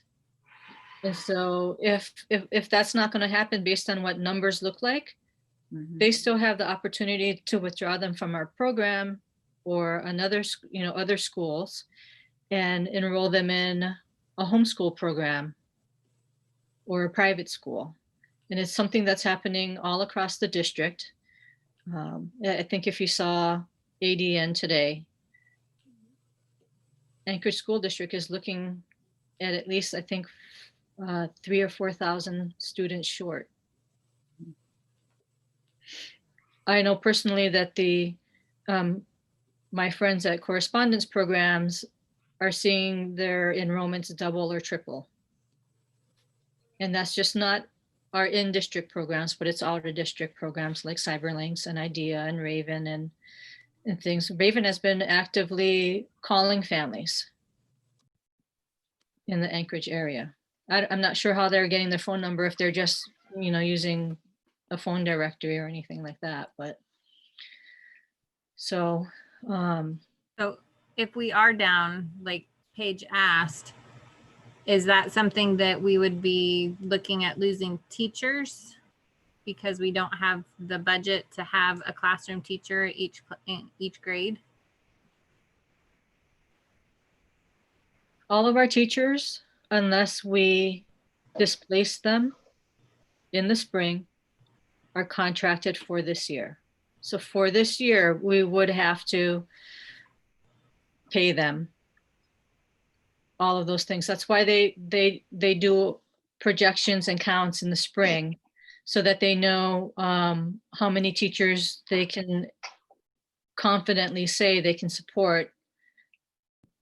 Beyond that, they start displacing people so that they don't have to support them if those numbers don't materialize. So for this year, yes, but I really would like you to consider what our enrollment has been like for the 6th grade in the past few years. You know, and that a 6th, 7th grade combo could be an answer. We know that we don't have enough of the 6th graders who really want to come back and be a 7th grader. And we know that not all of our 5th graders want to come back and be a 6th grader because of the middle school. So if you did try a 6th, 7th grade combo this year and you ended up having a lot of 6th graders, what that would mean is we would have to hire based on projections, another staff member in the spring, but that's neither here nor there. When we get our numbers in October, we'll have to look at our budget, and we do have enough in our unallocated reserve right now to support everything that we've budgeted this school year. So you said all the teachers are under contract, so they would remain with the school for this year, even if our numbers were down. But are the TAs under the same contract? Or I know a different contract, but are they under the same idea of that contract? I don't believe so. So we would probably lose TAs before we lost teachers. We do have a personnel update that probably this part of the discussion is better under. Okay. Sorry, just piggybacking off of discussion. Any other enrollment questions? No? All right, seeing none. Wait, did you have anything else to say on enrollment, Deanne, or no? Okay. So, well, real quick, I would piggyback off of whoever said it and maybe send out a school email encouraging families, post it on the PTO page, encouraging families, if you know that you're going to be at our school, please enroll, so that we have that done, and just do that reminder, because it's coming from ASD, but we are getting a lot of stuff from ASD. So making it more personal, coming from our school and our staff saying, we want to know what you're doing if you know. Well, and hopefully, I know on Facebook it's been on our school. well, and we are going to get down here a couple more items online first quarter, and we'll probably be making some decisions there that hopefully we can say, okay, these are our decisions, you know, this is what the school is planning on doing. Then families may be able to make a, you know, a more educated decision. All right, on to the next, which is the survey results. I think you all got those from Deanne further down in the principal's report. It's about 10 pages. I didn't get a chance to read all of the comments yet. Well, let me sum it up for you. Half said we did really well and half said we stunk. Was I there wouldn't put it consensus that about way. suggestions, though, of what to do to make it work for families? That's more what I was looking at, of what families wanted to have it work for them. So if you take a look at the graph, you have 33.3% of the family said, well, actually the graph doesn't, there are suggestions in there for your question of what things worked really well for some of our families. So we did ask that question, right? If you were enrolled with us, and how did the spring fourth quarter go online? What things worked really well? And so a lot of the families commented on those. And then we also asked the question, if you were enrolled with us in the fourth quarter, what things did not go so well for you online? And so, you know, there was communication between teachers, or from teachers, was mentioned in both areas. Some people thought that we had great communication, and there were a few people that thought that communication was a little lacking. Some people thought the video lessons were great. Some people didn't like being on the having their students on the screen so much. Some people said that there were technology issues, which we know was an issue, and potentially could be an issue again. So knowing those things, and we're going to try to address those, but we have to work with some families more one-on-one to find out, you know, are you struggling? Because sometimes our families didn't tell us that, but the survey gave them the opportunity to share some things and not have to worry about, I guess, hurting an individual's feelings. So I took a lot of these, the positives, and wanted to give kudos to our teachers who really stepped it up and did a lot of personal contact and reaching out to families beyond what the district's expectations were for their teachers. We know that our teachers want to do really well, and they want their kids to do really well, and did their best. And we learned a lot of things, and we made a bunch of mistakes. And now that we know what our mistakes were, we have an opportunity to do it even better this time around. Well, I know just from working with my families, and I know we're not using Google Classroom, we're doing Canvas. And I don't know how that's going to look, but an iPad does not work well with Google Classroom.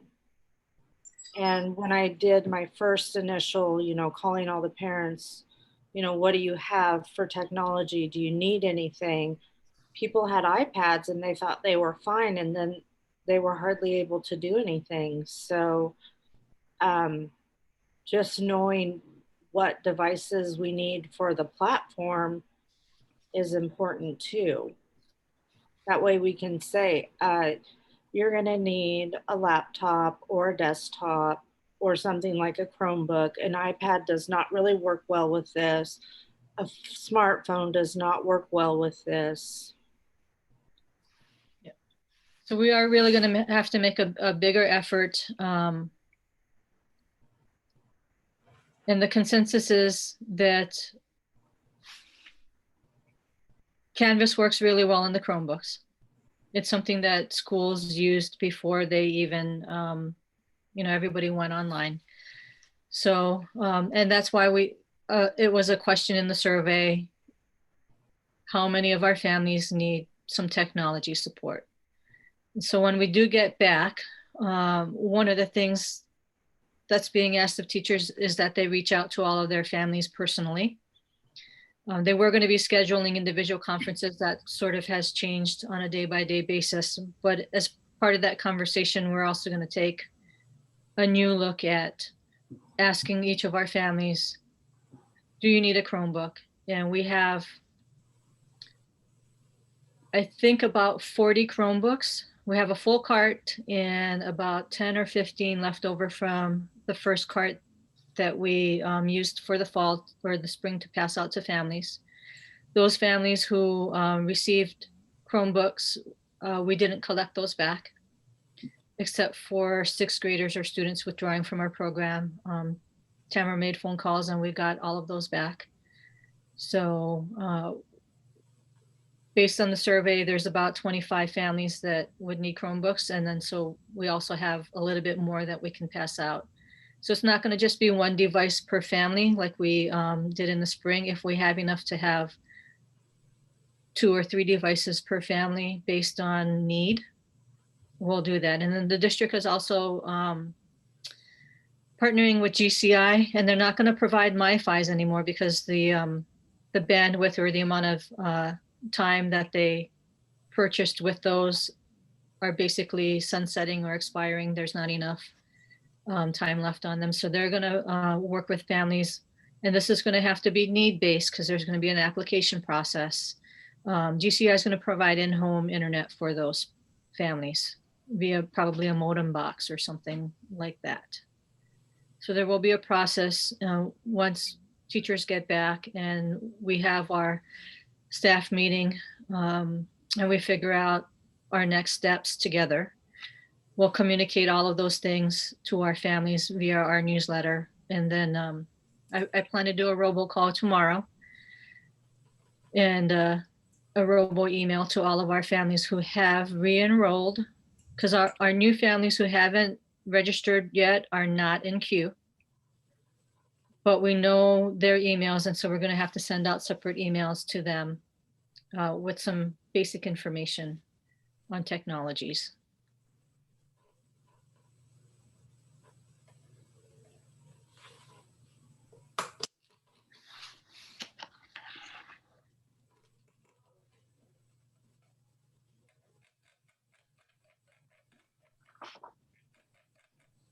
Did the teachers all get a copy of the survey results? No? No. Are you planning to share these with the teachers? Yes, the comments I think are going to be really helpful.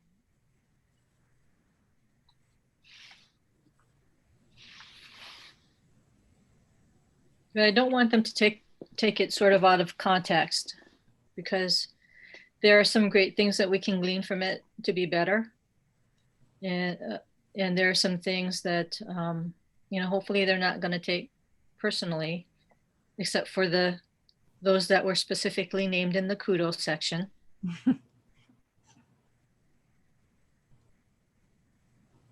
Well, most things like this, you have to take everything with a grain of salt and balance it all out.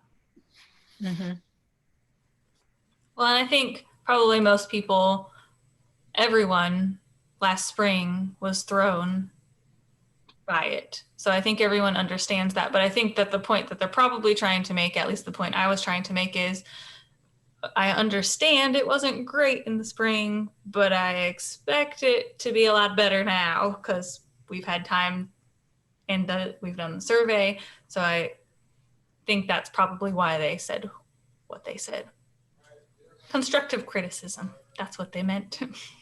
Well, and I think that's one thing that has been over and over said, is that a lot of parents say there's no way I'm doing the online school again because it was miserable last quarter.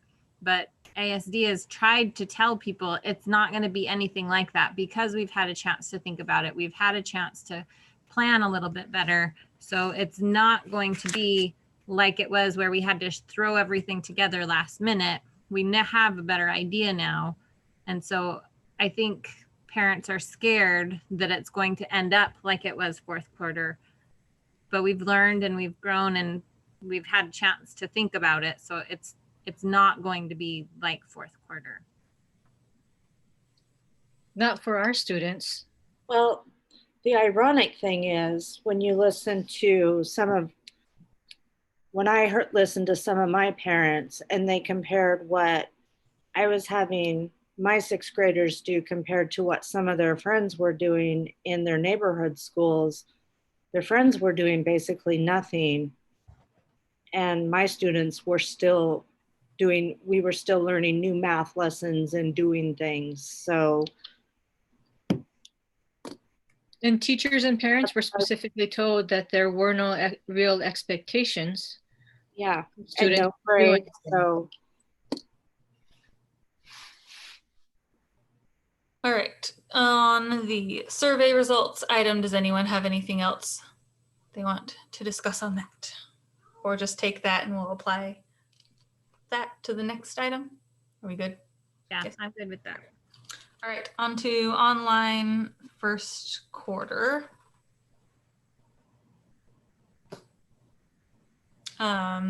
So Deanne wanted us to consider, correct me if I'm wrong, if ASD says we're starting online, which is what they have said, correct? They're not going to change their mind on a lowered case count by the first day. Okay.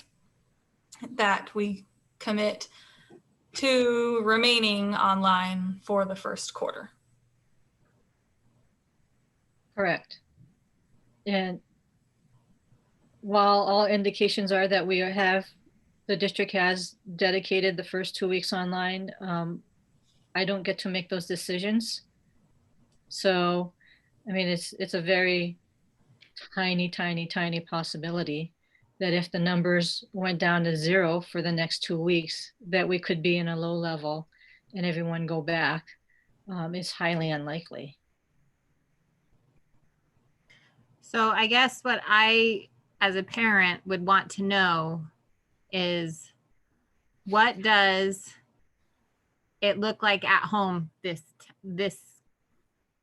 quarter? What is school going to be like from home? Because I know that I watched the ASD video with the elementary ed director, the secondary ed director, the homeschool directors, and for like high school, they said they have to be online during their class period, and they're taking attendance the first 10 minutes of class. So they are going to have to be online for their 3 classes, both for middle school and high school, Monday, Tuesday, Thursday, Friday. And then Wednesday is supposed to be when teachers can catch up and do individual conferences with students.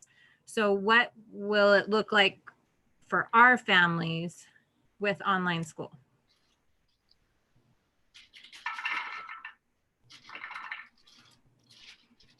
Do you want to know the difference between what my plan is that I'm proposing for our teachers to go through versus what the district's plan is? The district's plan for elementary school right now is for teachers to be checking in with all of their students every day of the week and doing some sort of community building, SEL, language arts, or math instruction. So like live teach one of those capacities every day. Yes. Well, synchronously, I think they're going to be on Zoom every day and then either teach a lesson or play a recorded video of instruction. And they have a set of activities and things that they, at least for the first 2 weeks, they've really tried to do a cookie cutter prescribed, this is what everybody's going to experience in elementary school type of deal. Because remember, there was a lot of complaint that there was no structure. People did all kinds of different things. So they have gone to sort of planning out every day what activities you're going to be doing, at least for English language arts and SEL. Because a lot of the feedback that they've been getting from families is our kids need to be in school because their social emotional life is suffering. So while we're at home for the first 2 weeks, they're really working on building a community and relationships between teachers and students and their classmates, and helping students with any particular types of concerns or issues that are going on, and really trying to set them up for when they come back into the classroom of having that school-like community atmosphere. So that's going to require families to be on Zoom or Canvas Studio a lot, and that's a lot of screen time. My plan is to work with the teachers to set up a schedule, because we know that we have families that have middle school students and high school students and may not have enough technology for everybody to be online at the same time. And even we have families with 2 or 3 students in our school who might not have 3 Chromebooks. So to set up a schedule where families don't have any conflicting times for teachers to work. I don't think that the same schedule is going to work for us, but it's set up to, our first day is going to be hashing out a schedule for online instruction, because we know that I am asking them to put their Monday through Friday language arts, maths social studies and science instruction into Canvas. So basically what we're looking at is how are we going to schedule our real face-to-face interactions? And I'd like to have them do the expectation for the district is every day, but I don't think that our families are really going to tolerate every kid every day being online, doing an hour or half an hour of face-to-face interactions. So I'm looking at possibly 2 days. And that'll be one for the core and then one for the elective. Or not elective, specials. So with specials, you're saying that our special teachers would still be doing music, language art, or music, art, gym, all those? Correct. One of the reasons the district has gone away, or not gone away, but they've transitioned all their specialists to generalist, is because they need, one, it was a lot of work for specialists and they didn't always get the turnout that was expected. And a lot of the parent feedback was it was just too much to try to do, get on Zoom and meet with all of their different teachers. Because even in the elementary school, they had Mindy and then they had Mrs. Crowther, Mrs. Murphy, Mrs. Harpole, and Mr. Hyatt. Mr. Hyatt. So they were trying to interact with 5 teachers. I've worked with our specials to be able to have them teach specials because I really feel like only doing math, science, social studies, and language arts is probably also going to be a downer for students. And a lot of our kids look forward to specials, but instead of having them have to do all of those every week, I've worked with the specials to create a 2-week rotation. So for example, kindergarten and first grade are going to have music for the first 2 weeks. So they would work with Mrs. Deming and Mrs. Harper would work with Mrs. Deming and Mrs. Frazier. And then I believe PE will be for 2nd and 3rd grade. So Mrs. Crowther would work with Mrs. Timberlake and Mr. Shepherd. So students would have their core classes and one special every 2 weeks. And that special would be able to do long-term or more comprehensive projects than just a 50-minute activity every day. And Deanne, those would be optional for families to do? The specials? I would like it to be part of our curriculum, except for we cannot map them in Q. No specials teacher is going to have any students in Q. I was going to say too, if you were wanting it to be a live Zoom and everyone can't go, can that be a recorded lesson that someone could go back to? Yep. Okay. So they're going to be able to record the Zoom meetings this time? Not necessarily the Zoom meetings, but the activity that they're going to do on Zoom. So Mrs. Crowther might have a particular, just for an example, jazzercise video that's a half an hour long that students can play at their leisure sometime during the week and log that. So if they can't watch it at the particular time she's online, they could watch it at do it at another time. Because it might be the time that their middle school brother has his math class.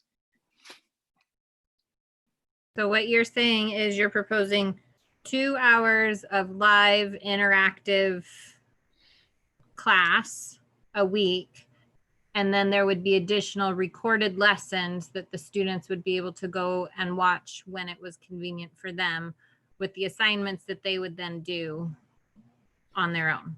Right. And families could still reach out to their teachers, because teachers are still have a duty day, a 7.5-hour duty day, to do either individual remediation or question and answer sessions, or get help. So will all of our teachers be in the building? Theoretically, yes, they could be in the building. Right now, they are trying to work on a work from home agreement, like we had in the spring, a telework agreement. Originally, they weren't going to be, they were going to all be expected to be in the building.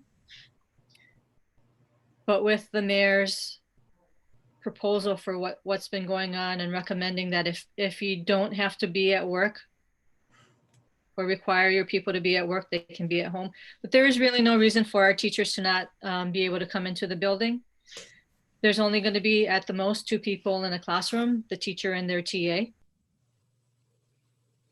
And they can social distance. We have enough PPE and hand sanitizer and soap for washing hands and things like that. Okay, so I got a question. I'm going to ask it a different way, because maybe you've already answered it. But so the teachers are going to be required to do 2 Zooms a week, and that is more for socialization, not instruction. I would like ours to be for instruction, because I think that you guys do a great job at having some interaction in there, and because we don't do SEL separate in our school, then that's built into the social studies, the science, the language arts, and the math. But we could use it as an opportunity to do some SEL things, and Okay, but not did. instruction on language arts or math or social studies or science, correct? I really think that you're going to have to at some point. Well, my fear with live instruction over Zoom in one of those core subjects is that you can't reach all students, and we're not legally allowed to film our Zoom lessons or our Zoom meetings with students on there. But you could still go over like you would do in any activity. You know that you're going to introduce a concept that's particularly challenging to students sometime during the week. You're going to record your lesson, put it up there, and in your meeting with students, you can say, okay, kiddos, on Wednesday, I'm going to be asking you to do this. I want you to be aware of, when you're doing this, these are the pitfalls, or this is how I want you to think about that. So you're still doing some of that support for your direct instruction. And Okay. you might even be able to model that, right? So we're going to be learning, this phonogram or this vocabulary word, and you're going to put up, I don't know how many fingers, and help them understand what that looks like. Okay, so really it's just basically supporting our instructional videos that we've already made. Right. Okay, it's not new concepts over Zoom. And Well, when it will be new to them, but you're not teaching it and just not having any recorded video to help. when we're doing the live video, is it okay that you hear students' voices but just don't see them if we're recording it? Because you can turn your view into just the speaker view, and that way they'll just see me and I can put everybody else off to the side, but you would still hear them asking questions. Like if I'm showing this and they're like, Miss Us, and what does that mean? And then I could answer it, but you wouldn't see them. I believe that the district has turned off the recording option. Oh, yes, they have on Zoom. Right. because there's a lot of the FERPA issues with that. Okay, so never mind. That But wasn't, but in Canvas Studio, you can record just yourself and still be in communication, I think, with your students. They just won't be on video. okay. So we'll have to wait and see what the training is going to look like for that. I've just been kind of reading through and seeing what those features are. But they are really recommending that we do not record for playback any of our live instruction. I'm just trying to figure out, because I always had a handful not show up for the class meeting every week. Yep. So you're saying that you couldn't have even just another device recording you while nobody could see what's happening on the computer, because that would still be live instruction? Right. It's why we don't have videos of teachers teaching in the classroom. Because there are other students in there and there's concerns about what's being recorded, who's viewing the recording, things like that. So I guess I don't know if it would be a way around that, if it is something that would be of benefit, but haven't there been times that, like, I want to say that there was like a Spalding, they were coming in and they were recording and they asked all the parents to sign a waiver that allowed them to record the lesson while the students were in the class. Would that be something that could happen? And then with the understanding that the teacher would then just only share those lessons with the students in the class? I've had to film myself teaching to get my credentials in Spalding, but that just went to an instructor back at Spalding to watch. That wasn't released for public or any of the families even in that classroom. So I'm not sure how the district would handle that, but right now they're just saying you don't record your live instruction. You can record instruction of just, like how Missy did her videos or Mindy did her math videos, and then put that online for families to watch. I guess the only reason that I would suggest, if that was an option that you could get permission and you made it understood we were not showing any of the children, because it would make it easier for the teachers, since it would record what they're teaching those students and they wouldn't have to go back and do a separate recording. So it would make it easier on the teachers.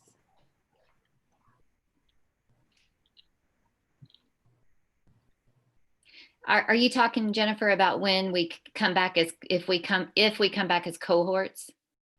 No, well, I guess I wasn't thinking of that. I was just thinking of the online option, like when you're doing your Zoom meeting, and Mindy said, like last time she had 5 students or whatever that consistently weren't there. If you were able to record that with just the teacher, and if the parents had given permission for that, to share that, knowing that none of the student information would be there, if that was a way around it, to record it, to share to the students so that they still were able to watch that live Zoom, even though it wasn't live at the time they were watching it.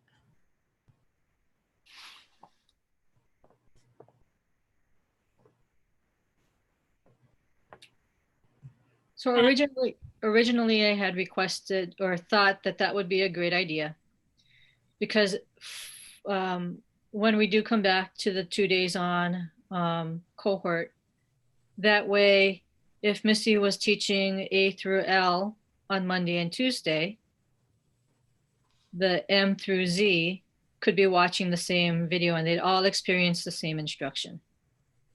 So that when she taught the M through Z, she could teach a whole new lesson. Instead of teaching the same lesson on Monday and Tuesday to the class, and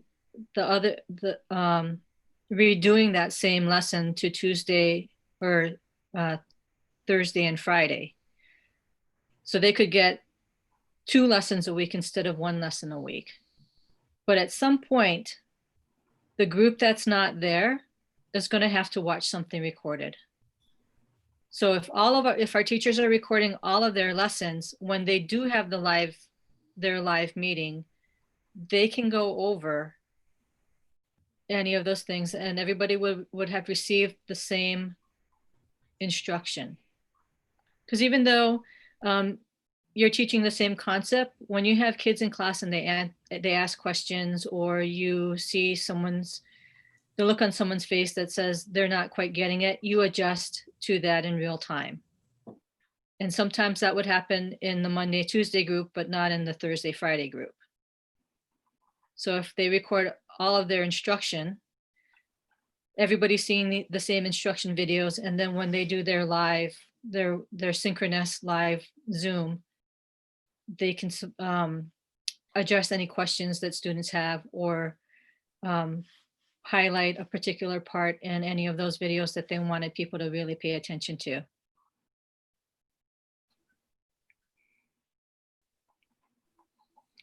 In theory, I understand what you're saying, but that doesn't really work. I found that out last quarter or spring quarter. Did you understand this part? And they say, yes, yes, yes, yes, yes. And I'm like, okay, so what do you do? And then the quiz came and they couldn't show it. Right. You still have to do your daily checks to see. So if you're saying yes, let's look at this problem. What's the answer? And if they can't show it to you, obviously, I mean, it's the natural thing. Yes, Miss Edison, we got it, so that you'll move on, even though the majority of them might not have. So what would homework look like and homework turn-in look like with this method? I would still expect that we're moving through our curriculum like we normally would. So, math turned in daily, like that kind of spelling every day. Well, and in addition to that question, how much time are we expecting that our students are going to be doing school? Because in a normal time when they're coming to school, they're at the building for, 8:30 to 3:30. Now, not all that time is actual schoolwork, because there's recess, lunch, in between times, visiting in between. So the actual instruction doesn't happen during all that time, but there would probably need to be a target amount of time that is expected that your student will be doing work at home. And normally they would have up to an hour or so of homework. So would they have that also added on, or is that kind of thought out, figured out at all yet? Well, the amount of time a student spends at home is going to vary. Some students Target. I'm looking for a target time. I would expect beyond the lessons, the amount of time that it would take for a student to do those assignments in class, and then whatever homework a teacher normally assigns.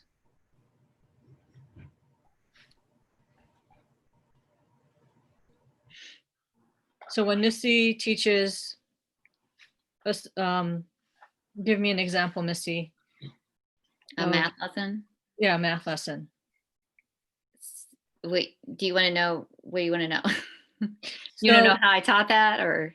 So when you introduce a math concept, you Mhm. don't stand up there for the full 90 minutes teaching the math concept. So you're not going to create in class, no. Right. You're not going to create a video that's 90 minutes long. No, my math videos, I did two videos for one math lesson. The first one was teaching the new concept, and that was anywhere from 15 to 20 minutes.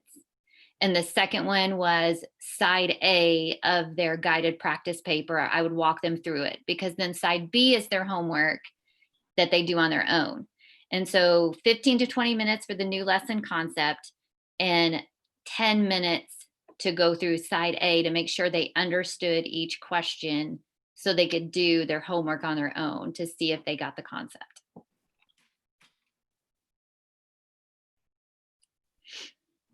So at the most a 30-minute, 25 to 30-minute math lesson.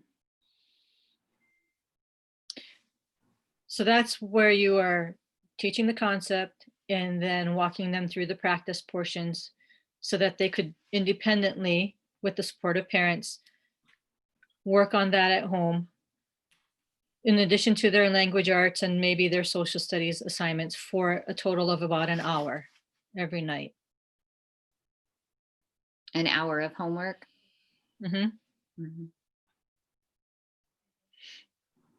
So that's an hour beyond the recorded videos that they would be watching and whatever classwork they would be doing. Mhm. So with that being said, that's assuming like an hour of homework theoretically after parents are home. What about those families that have older siblings that are home so the students can be home, but the older siblings are doing their own work and maybe their younger siblings have a little bit more struggle to get all of that done? That would still leave the parents possibly when they get home from work to still have to sit and make sure their children are getting through the videos and the classwork and the homework. Is that right? Mhm. It's going to be, we know that this is going to be harder for some families than others. Some parents are going to be home with their students and help monitor them through the process. And some families are going to have older siblings that are home and can help make sure that nothing else is going on, but aren't going to be sitting with their younger siblings, walking them through the instructional videos and making sure they understand it. So parents are still going to have to play a part in supporting their students with the instruction. And that's inherently the hard part about doing a distance delivery or online instruction, is how much support from an adult are they really going to get. And we know that some of our students are going to get a lot, and there are going to be some that are going to have a minimal. And we're going to have families that run the whole gamut, and we're going to have to figure out how to support each family at where they are and how much they can do. And that'll be the same thing when we're in the high or the medium high risk, because they're going to have instruction for 2 days a week, and the other 3 days they're going to be online working from home. So when they're in that situation, would their 3 days that they're at home theoretically mirror the everything's online? Mm-hmm.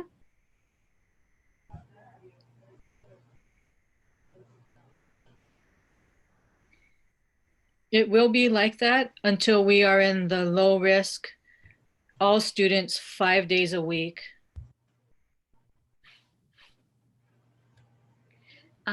So I think a lot of our families are wanting to know, what Eagle Academy is going to do for the first quarter. Like, because in the survey it asked, would you prefer to just stay online the whole quarter, not follow ASD? So I think, we need to talk about that, make a decision on that, because then I think that we will start getting enrollment completed.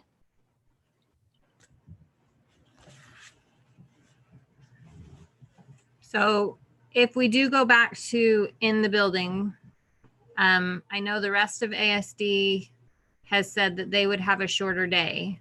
I saw your proposed schedule. It doesn't show that it would be any different. So we would maintain our regular schedule. It's a shorter day. Yeah, it's a little. What time did we start before? Yeah, by like 20 minutes. Because it says we'll release at 3 o'clock instead of 3:20. Well, and it starts later. It doesn't Yep, have. and it starts later. It's 8:30. Oh, I see. We start at 8:30 now. No, like what, 8, 10 when you can get to They school. start- so you they can't start get to school till arriving. 8:30.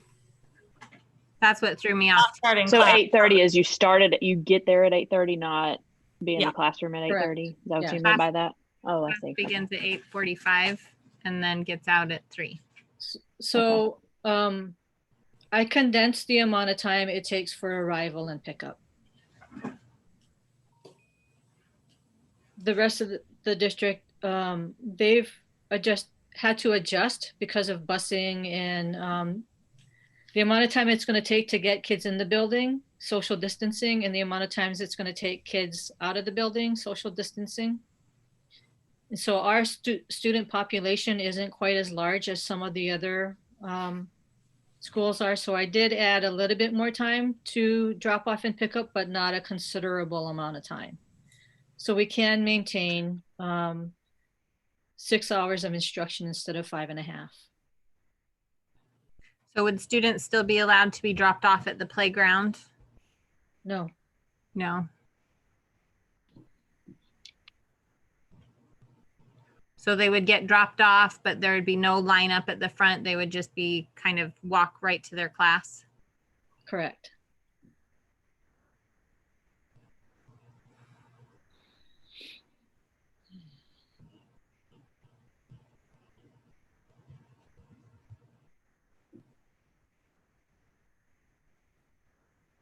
Because we can't control the number of students that are going to show up to be on the playground.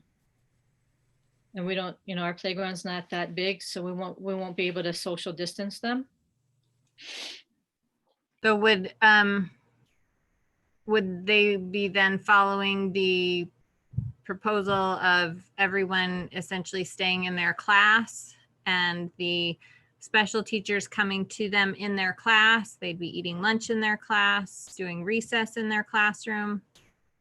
I'm trying to work out a schedule so that our students can actually go out to recess or have a class use the gym for recess. Because one of the things we have to do is sanitize between or disinfect between groups.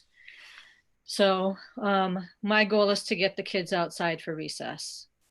Now, I mean, our playground has the added option of having a physical barrier so we can divide to groups.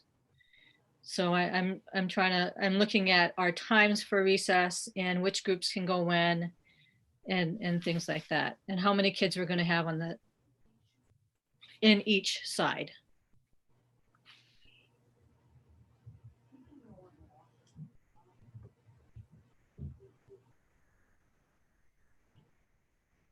But our breaks will be in our classroom, then lunches will be in the classroom, and that's going to be consistent throughout the district. And will there, just because I know like during those breaks, everyone kind of goes to the bathroom. So will there be, what's the plan for the craziness in the bathroom? So we're going to have to work on a schedule for students in classes to be able to go on break. So break time will not necessarily be a time where everybody gets to use the bathroom. People are going to have some times, and we're going to have to figure out, every school's having the issue of how we're going to monitor the bathroom. I can't pull a TA away to always monitor the bathroom, because what if all 6 or 8 or 7 classrooms decide to send a student out at the same time? Are all 7 of the TAs going to go? I mean, those are things that we have to talk about as a staff, what's going to work for us. Because so we can't necessarily have an unmonitored bathroom like we had in the past.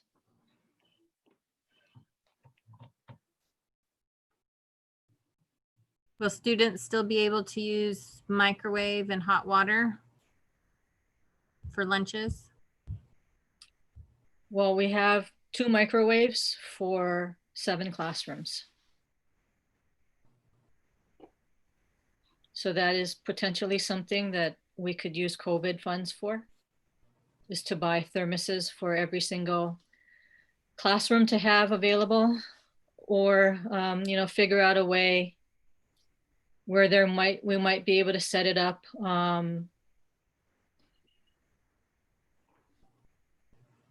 in the hallway by the technology lab to have something, but that would be something an adult is going to have to monitor.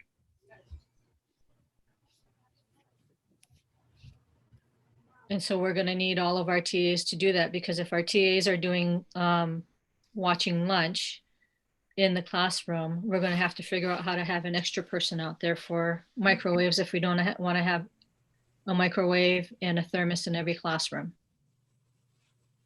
And are we going to allow volunteers in the school? Because in the past, that's what we would do, is ask for parent volunteers to help with some of those things. Right now, I don't believe buildings are open to the public, and they're not encouraging people to be in the building if there is no emergent need. Well, but that's right now, but like when we were at the medium risk, when students are in the building.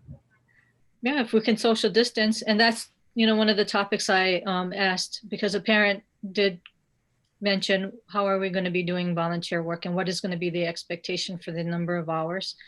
Because we had roughly 700, 800 hours per quarter of family volunteer work, and that's just not going to be something that I think we're going to be able to maintain.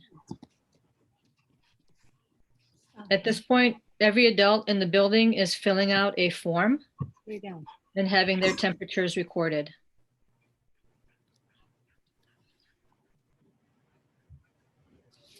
So the more people we have in the building, the more Tamara or I or Jan is going to have to make sure people are filling out those things, getting their temperatures checked, and then making sure they have the right PPE and getting them to where they need to be. And making sure that they are social distancing. And is that a requirement for both medium high and medium low risk with the temperature scanning and sign-in? I think it's medium high,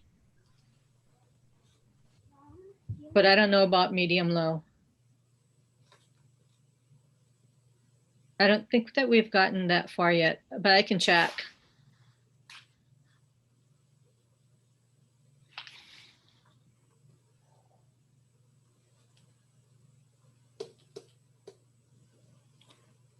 So you said TAs would be monitoring lunch.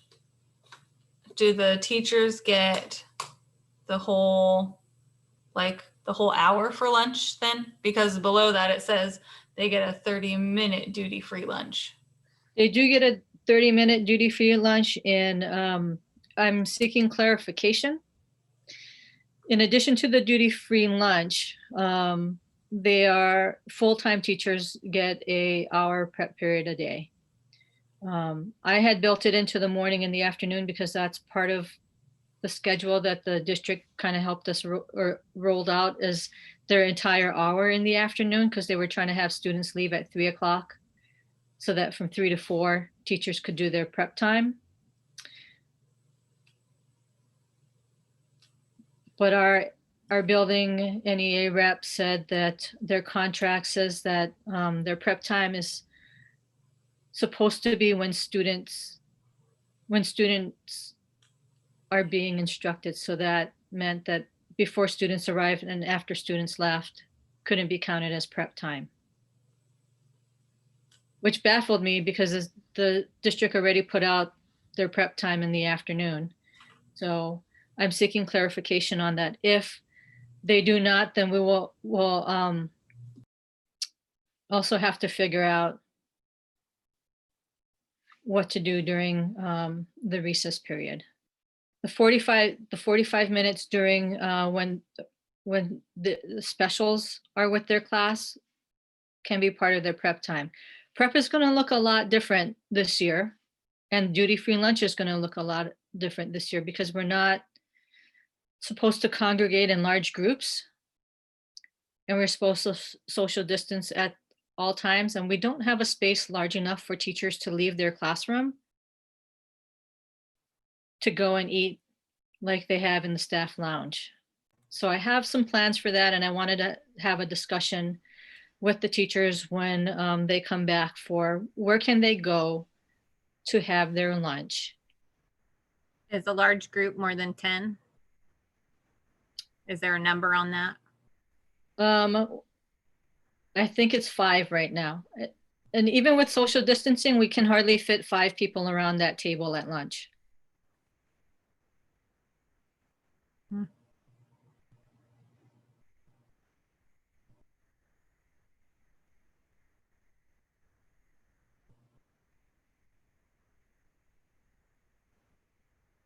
So will the special rooms be used at all during these 2 phases?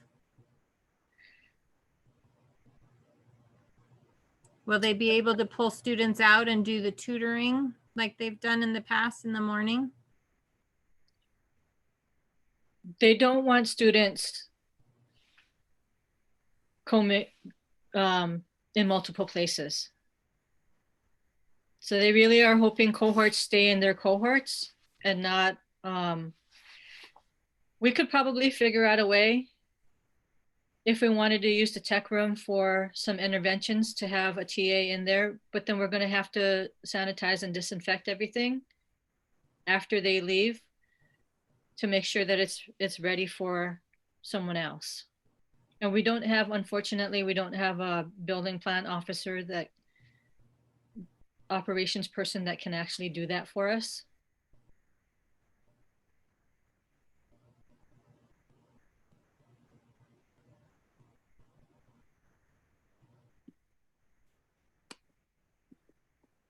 So there's a lot of opportunity for us to innovate and figure out what to do, but we will not be able to keep everything that we had and do it in the way that we've done.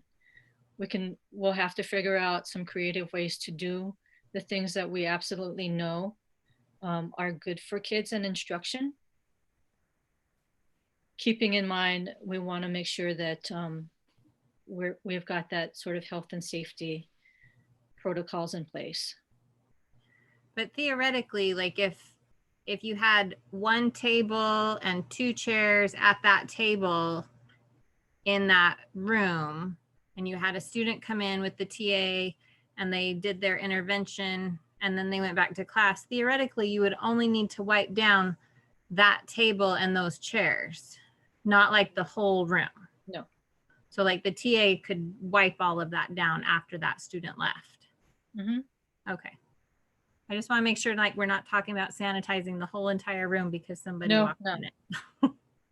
Not unless they use the entire room, no, but they won't. Well, just because of the stuff that I have to do at my work, that would have been way and above and beyond what we have to do.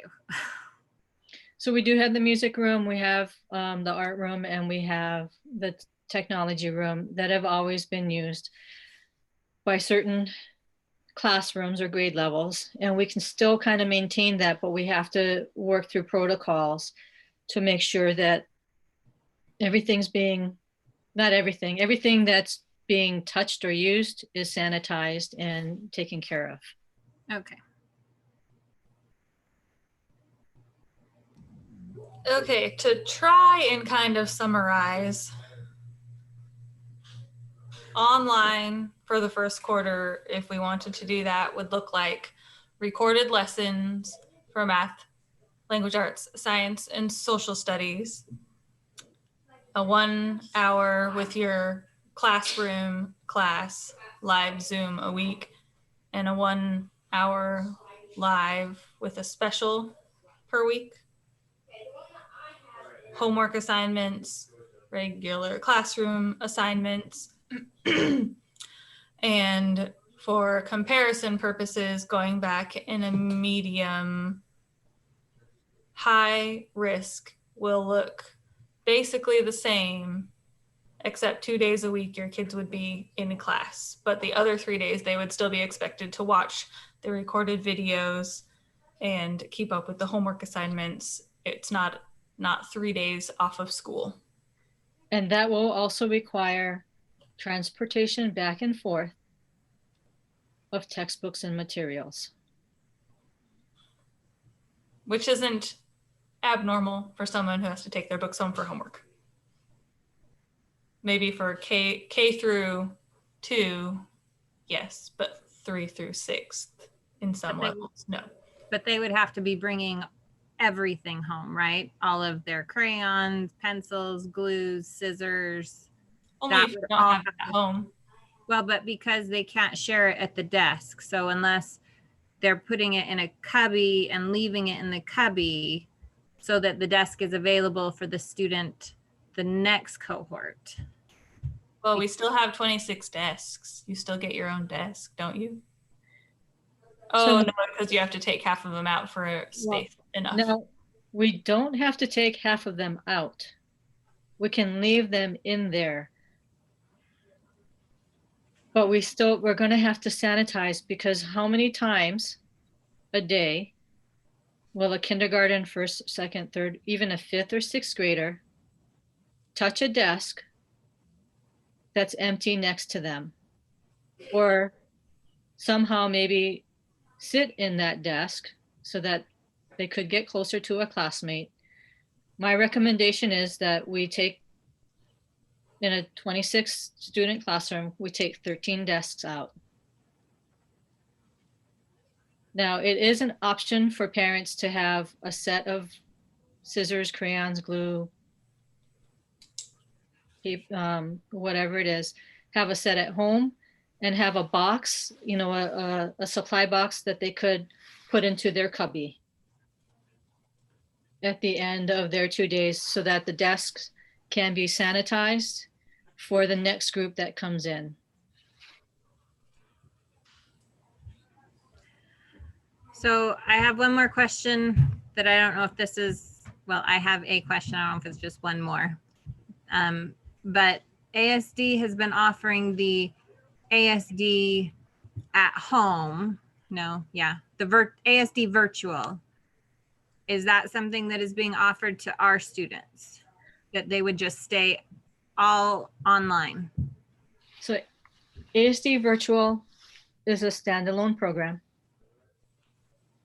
They're recommending that if families do ASD Virtual, they do it for an entire quarter or a semester or the whole year if they choose, but not move in and out of it on a two-week on basis, because ASD Virtual elementary curriculum is not ASD's regular curriculum. They're using Calvert through Edmentum. So it's not the same as the ASD students in person are doing or the ASD online. So the ASD online aligns to the ASD in person, so that all of the online classes or instruction is taught by the teachers, so that when they come back into the classroom, they're using all of the ASD curriculum. My recommendation will be that when we do move, whether it's after the first 2 weeks or when we're in a medium high or at the end of the first quarter, that we still are going to maintain all of our video instruction, so that families who are not comfortable sending their students to school remain enrolled with us, and they can continue to do Eagle Academy online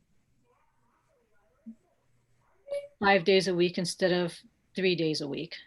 Because the only difference would be them choosing not to send their kids to school and be exposed to other people in their cohort. So they would still, if families wanted to do that, then they would still enroll as ASD at school, and then talk to you specifically and mention, I don't want my child to go to the school regardless of if people are there or not. I want them to remain at home, and we would make that work for them. Yes. So they would not choose the ASD virtual, but we would make it an Eagle Academy virtual through the ASD at school. It would just be Eagle Academy curriculum taught by Eagle Academy teachers. The only thing is they're choosing not to send their students to school. Now, when we get to the point where we're doing all students 5 days a week in that low risk category, I'm not going to ask our teachers to continue videotaping their lessons so that families can continue to do that at home. Only when we're in the high risk and the medium high and maybe the medium low risk, we'd continue to offer that portion. Because when we really move to the low risk, most people, I think, will be comfortable sending their students to school, because that means we have less than the 14-day average would be so low that the risk of exposure goes down dramatically. What I'm not, what I've been discouraging, and I've asked Tamara to talk to families who've had those questions, is for them to do ASD virtual and then transition to Eagle Academy when we go to that medium high risk, because they would have missed all of that 2 weeks or the first quarter of our curriculum instruction. They would have been doing Calvert. So they wouldn't have been exposed to our Saxon and our Spalding instruction. So when they come back, they'll be like a brand new student to our building. Yeah, we don't hold their spots if they choose ASD virtual, correct? We do. They do not lose their spots. Serious. If they choose a homeschool program, then they don't choose to stay there, keep the spot. But if they choose the ASD virtual, they keep their spot. Oh. Right. But there would be no advantage to them to do that. They'd be putting their student at a disadvantage unless they do it the whole year. And even if they did that the whole year, they would have missed a whole year of Eagle Academy awesome instruction. So I think if we make sure that families understand that we're not going to force anyone to go back to the school unless it's at the low risk, so that they know if they want to stay home, we will allow them, but don't choose the ASD virtual. Choose Eagle Academy or ASD at school, so that but know that we will allow them to stay home for the 5 days if they choose to. Because ASD is not proposing that option. So we need to make sure that our school, they know our school will support them if that's their concern. But this is how you do that. Right. So when we start reaching, and we've done that, any of our families, Tamara and I can see every day through Q, and I get a report of how many students from Eagle have chosen ASD virtual. We have immediately been contacting families and explaining to them what my plan had been, is to be able to still provide those families who weren't sure in the medium high and maybe medium low risk that it was safe enough to send their kids to Eagle Academy, for them to not choose ASD virtual, because when they do decide they're comfortable enough, their students will have missed all of that time of our instruction. And you're able to switch them back into our school, even though they've chosen that. Mm-hmm. Yeah, they can choose that at any time, but I'm recommending they don't do it at all, because we kind of have a plan to make sure that our families can continue to do our instruction from home, at least for the first 3 levels. So for like in secondary education, they're going to be taking attendance and keeping track of that. Are we going to be doing that at all at our school? I am comfortable with our teachers not having to take attendance and check in with kids every day, as long as they are consistently receiving homework from families. Because we're only going to be doing 1 Zoom a day, we don't know if kids are going to be attending school. But if they're receiving homework assignments that are completed, we know that families are working with their students consistently.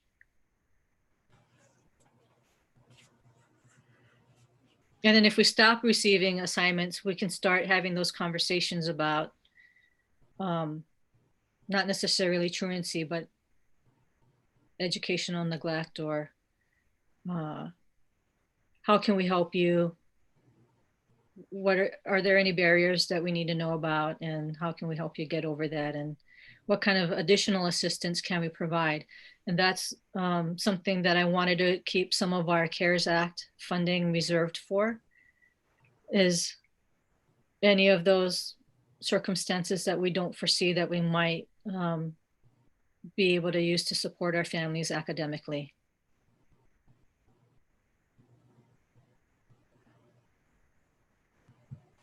I think I've exhausted all my questions.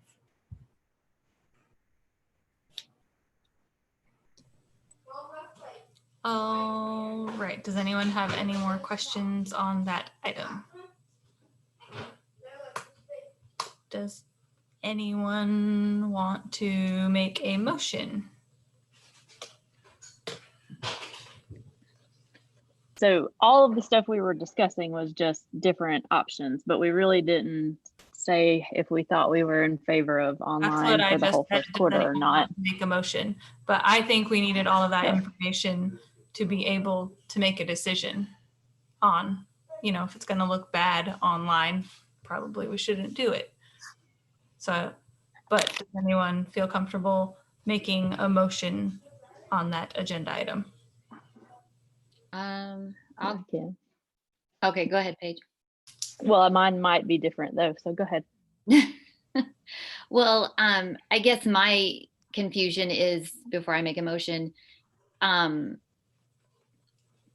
said this before, but I don't feel like it got answered.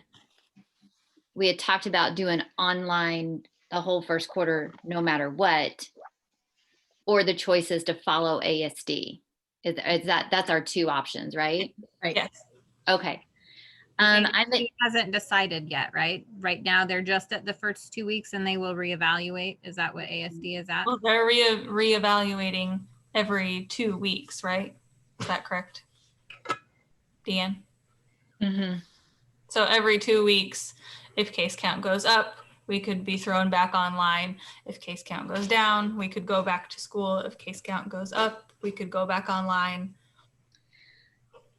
Before I make a motion, at first I thought, let's just stay online the whole first quarter. But, that's not good for families. I think that we're giving them the option, if we go back to school with the cohort in 2 weeks, then parents can send their kids to school, because we have a lot of working parents. I hate the fact that we might jump back and forth, but I don't know if online the whole first quarter is feasible for a lot of families. Would we allow families to be able to jump back and say, we want to try it, but it's not working out to join the cohort thing, so we're going to switch back and just stay home, or we're going to stay home this week and then do the cohort thing next week? Are they going to be able to jump back and forth between those two options, or do they kind of have to pick one and stick with it? I don't see why they couldn't choose that. Right. One of the things that I took also into consideration is that when we do transition back after 2 weeks or 3 weeks or 4, because it's a 9 weeks quarter. If we go 4 weeks online and then we transition in the middle, there is going to be a certain amount of disruption in figuring out how to be in the building and all of those sorts of things in the middle of a quarter. So that was why one of the considerations, I thought it would be easier for us to transition at the end of a quarter, so that we can have a whole quarter of, this is what we know our content area is going to cover, and we're going to cover it in this particular manner. Because it would be silly for us to think all of our kids are going to come into the building and we're going to be able to do all of our instruction like we would. I mean, there's always at the beginning of something that 2 week period of figuring out all of those subtle nuances, and it does impact instruction a little bit in academics. Do we have any frame of reference or way to know how many of our families have older siblings? Is that something like a report you can pull, or not really? We can't really pull reports on students that are not ours. I think all we really, I guess, to consider that 66.7% of the respondents were in favor of staying online for the first quarter, and 33.3% of respondents were not. Whatever that in favor is, whether that's older students or not older students, I guess doesn't really matter. What matters is 66.7 were and 33.3 weren't. So there is a chunk of people who this would not, going online would not work well for. How many people responded to the survey? 81. Do we know how many different families we have as opposed to number of students? At this point, we can get, I don't have that number right offhand, but we could probably pull that data from Q. But that wouldn't necessarily be totally accurate because we don't know how many of our families, what portion of the people who answered were families that received that email prior to them filling out the pre-registration, things like that. So you can sort of take that for what it's worth. We sent that out to everybody we had emails for via Q and the lottery system. And those are the respondents that we had. And we don't know if those respondents are a husband and wife in a family or just one person, from a family. So does anyone, Missy or Paige, want to make a motion?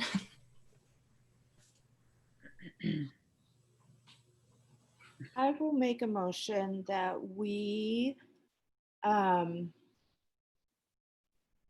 complete the first quarter online.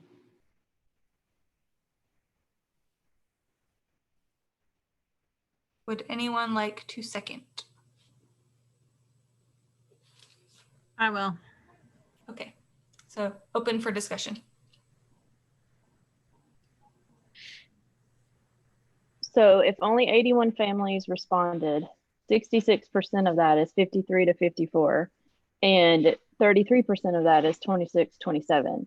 So even though it's a strong percentage, when you look at the circle graph that she sent us, to me, it doesn't really give a great representation when we have 165 students in our facility, but only 81 families have responded. And like she said, it could be maybe a husband and a wife both said yes, or both said no, or vice versa.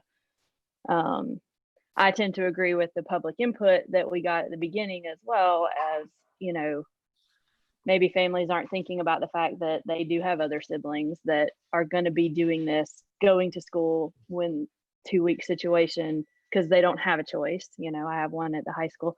To me, it doesn't matter per se, because I can do whatever, but I know that a lot of kids need that interaction face to face with their teacher, because how much are you going to get from maybe a phonogram lesson on Zoom?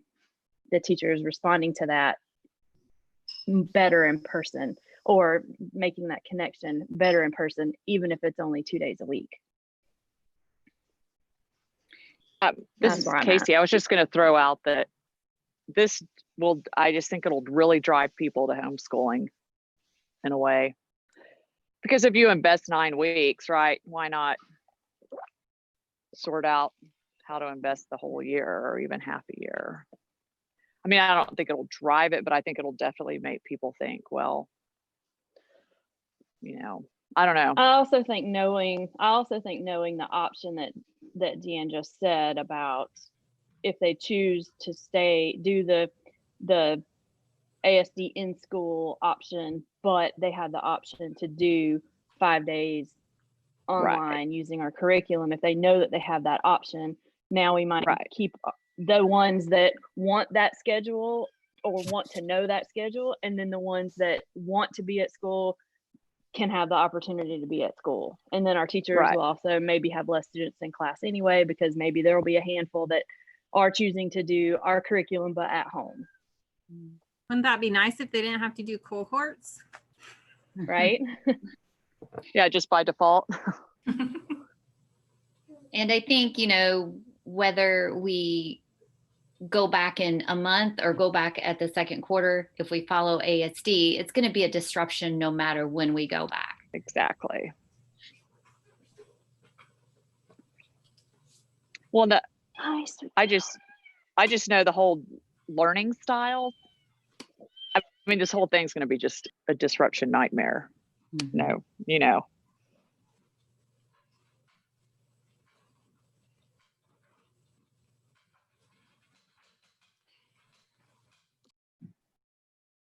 It's just a matter of when you want that disruption and how often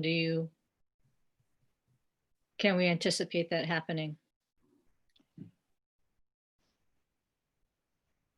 You have control over when that happens with one option.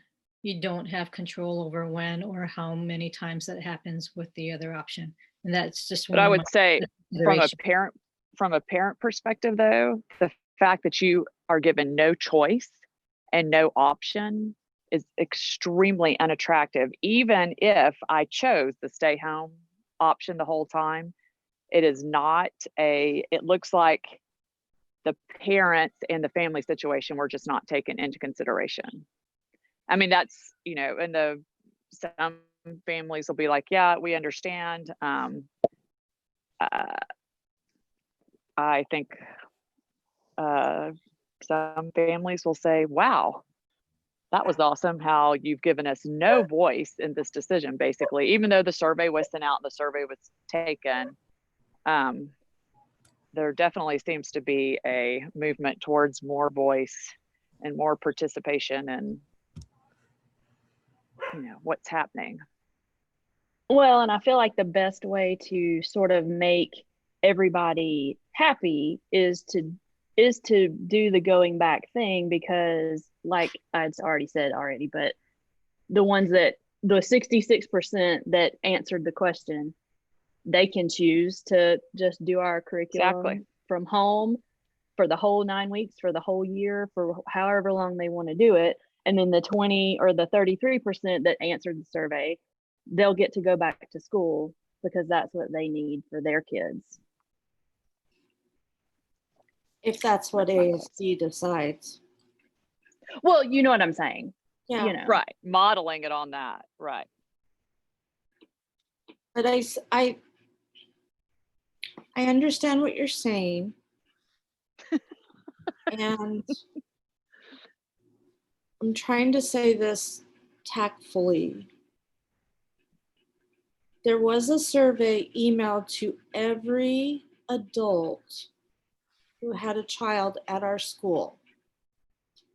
And they also had an opportunity to email any board member or the principal if they felt strongly about this decision. And the fact that we only got 81 responses and one email and one text at the last minute, to me speaks volumes. Oh no, that's absolutely true. Adults that just don't care. And but the one comment was though, right, that they wanted to model after ASD. I mean, like the one I don't know if it was the text or the email. Both. Yeah. Right. But the survey results clearly stated 2/3 of the people who took the survey would rather have the whole 9 weeks online than do 2 weeks, reevaluate, 2 more weeks, reevaluate, 2 more weeks, reevaluate.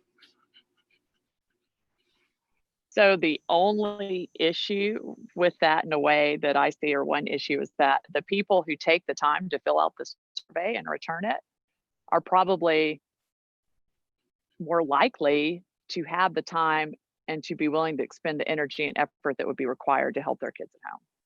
Now, I realize that is really a far-reaching guess, but when we do surveys here, it is quite humorous who fills them out. It is white. We could break it all down by everything. It's, it's white women between 38 and 46 who are, by just surveys here, she means the military, just to clarify that. Yeah, sorry. But I mean, so what I just want to make sure that, we don't overestimate the the population or underestimate, the people who didn't respond. And the people who did respond, they all have circumstances that led them to choose that. Right. And we want to recognize and honor whatever reason they had and their decision to actually say, no, I'm really hoping that we can get our kiddos back in class. So, Right. I don't make this recommendation to disrespect those people, and I'm leaving it up to the board because we can do it both ways. No, my own personal feeling about the health risks of staff members in the building, that's something that, my job requires me to address and mitigate. But we're talking about what Eagle Academy is going to look like and how do we maintain our rigorous instruction and make sure that our kids are moving forward in academics in this environment where we have to consider economics and the fact that a virus is going around. Deanne, I don't know if you monitor the YouTube live comments, but that might be something for you to take a look at. I am on board with what Paige said. Following ASD is going to give every parent the opportunity to get the best Eagle Academy instruction, whether they want to send their child to school or whether they want to keep it online until we're at the low risk, 5 days a week, everybody's back as normal. And since, our survey, we have no control over who fills out the survey. The parents who did fill out the survey, they want their voice heard. And, I respect that. And so I think, our best option is to do what we can do for the majority, given our parents the option of what they want to do is going to be, I think, best for our families. And a lot of parents are honestly worried about their kids. They're more worried about their social than their academics. I'll throw my 2 cents in. I think I'm on that same page, but I think that we are concerned about enrollment, and there are 27 responses that said that they would rather it match the ASD. It is possible that those families would disenroll in our school because we didn't match ASD, and then they didn't have older siblings at home to watch younger siblings, or parents were working. And I think truly having our families understand the option that they can choose to stay at home while still receiving our Eagle Academy education experience will be huge for families, because then they can choose which one works for them. Whether they want to stay at home and just say, I'm just not even going to pay attention to that every 2-week thing, or whether people are truly living 2 week to 2 weeks so that they can figure out if they can go back to work or if they have to stay home to take care of their kids.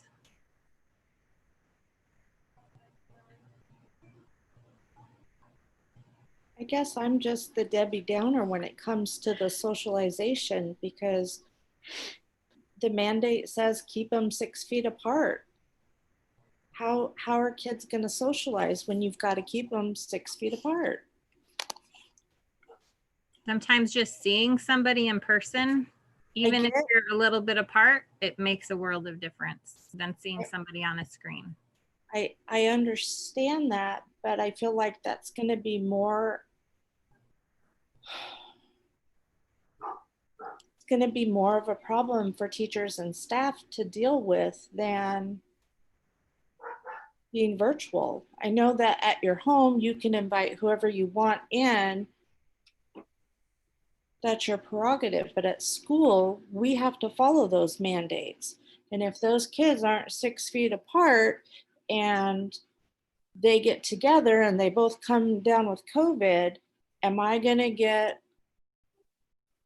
a lawsuit because I didn't follow the direct mandate to keep them 6 feet apart? I think if we're following ASD guidelines, I mean, they've taken this into consideration, and there's no way I mean, all we can do is do our best in following the guidelines and making the students understand, making the children understand the guidelines. That's all we can do. I think our kids are pretty good at following instructions. More than any, I mean, if I had to be in any building right now, I'm glad that I'm at this one. Because we have high expectations for our students. Our staff does really well in working with kiddos. That's not to say that we don't have flare-ups here and there. But when you walk into, and some of you have probably been in other buildings, you know, middle school is going to be really interesting with passing and having that many kids in the hallways and figuring out all of those things. Those things I think that we can manage fairly well in our building. And those kids that aren't going to follow instructions are probably the ones that always don't follow instructions, and we'll have to address that.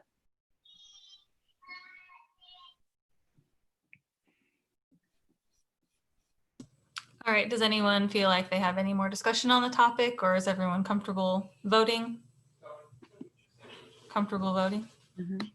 All right, so the motion on the table is that we complete the first quarter online. All in favor? Casey, are you on video or you're on video? Okay. All right, all opposed?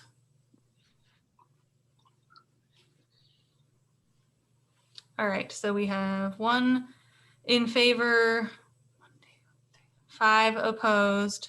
So the motion does not pass, which means we will be following the ASD guidelines for online and in school, with the additional opportunity, as Deanne said, to choose for your family to do our program online.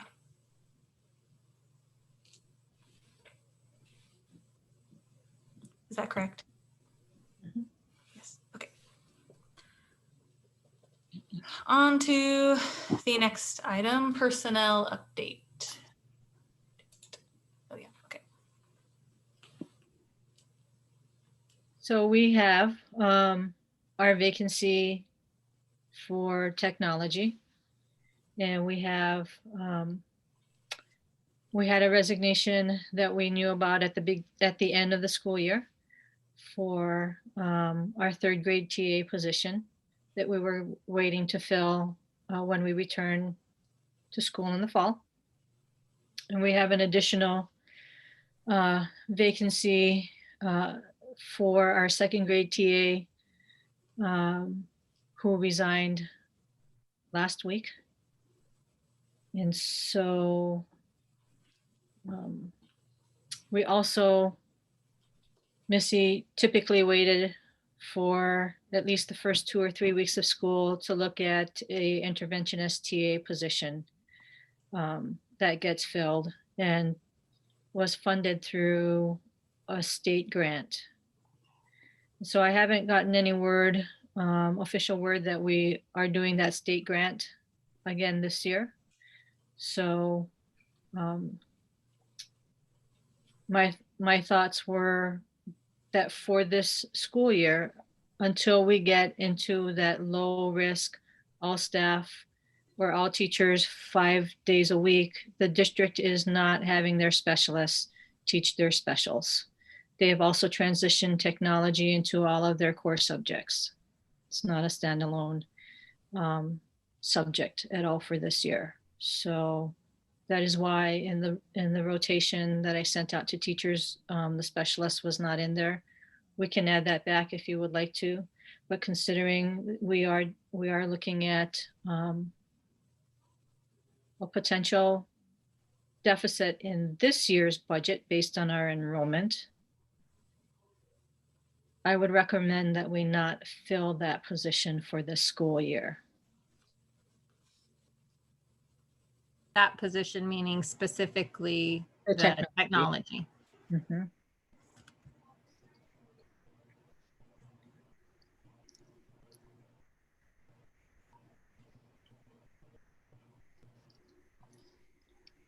I do recommend, though, that we look at filling in our second and third grade TA positions. I think those are going to be crucial, whether we are online, for additional eyes and ears and fingers to communicate with students and follow up with how students are doing with their learning at home, prepping the materials that need to go out, things like that. And then once we do get back into the building, we're going to need all hands on deck to manage our schedule and the social distancing and all of the fun supervising that we're going to need to do. So if we don't fill that technology teacher position, what will that save us on the budget? Because it's all lumped together, right? Give me 1 second. I can look that up.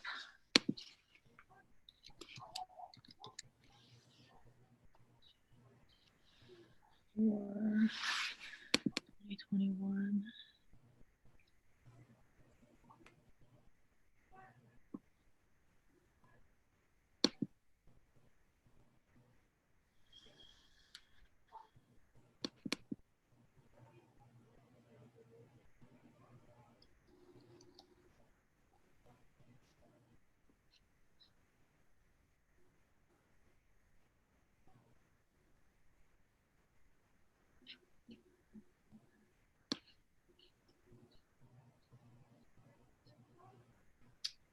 We budgeted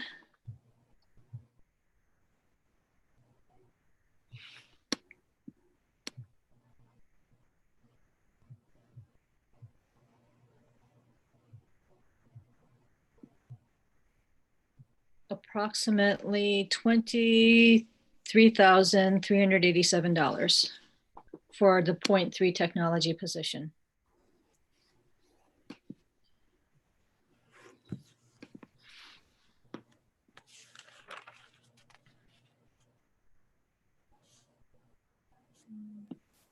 How will that work when we go back, Deanne, for the technology special time if we don't have a technology teacher?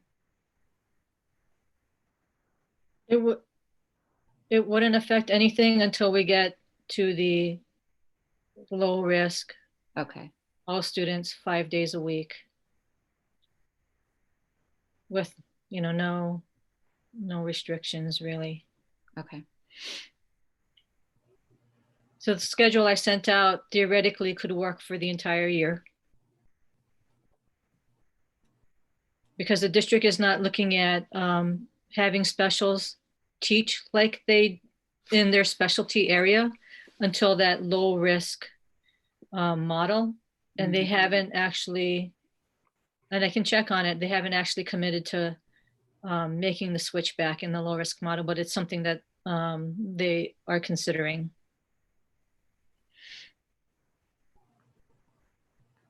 So even in the medium high and the medium low risk, they're having the specials actually support the generalist teachers in their classrooms. If we choose not to fulfill this position, does that change our charter at all? Because doesn't our charter specifically mention technology? It does. Except that I don't think that anybody's gonna balk, because if we're following what ASD does, we're already violating, following what ASD does by having our specialists teach in their specialty areas right now. And we don't want to change our charter and remove it. It would just be something that we could look at for doing this or not current doing school for year. this year. I I mean, I would assume that everyone would understand there's extenuating circumstances and our children are going to have all sorts of technology experience. So I'm not really worried about it. Just it's that box to check to make sure that we don't get in trouble because it's in our charter that we have that. I'm okay that we don't fill that position this year and we just move forward. I just want to make sure that our I's are dotted and our T's are crossed. When we get to that point and the district transitions all their specialists back, I think we can potentially look at re-advertising that position again and seeing if we can fill it.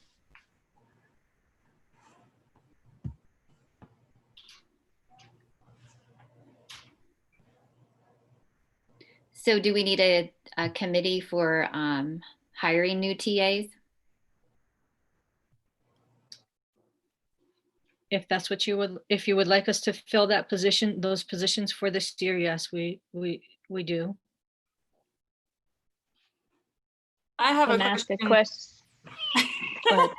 You go ahead. Okay, I had a question about the TA positions. If we have 2 of them open, and I do not mean this badly for the 6th grade classroom, but if we don't get enrollment up, could we do some kind of TA sharing in the upper grades to not have to hire 2 not full, but you know what I mean, normal hours for us TAs?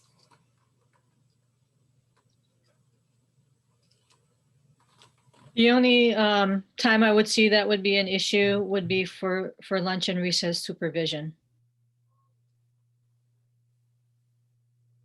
We really rely on our TAs for that.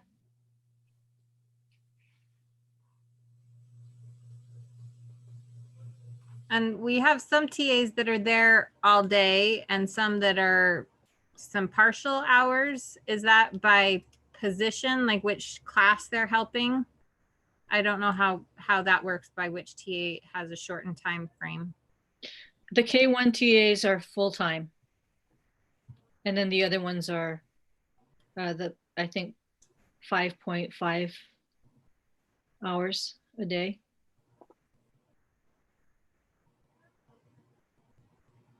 You can ask your question, Paige.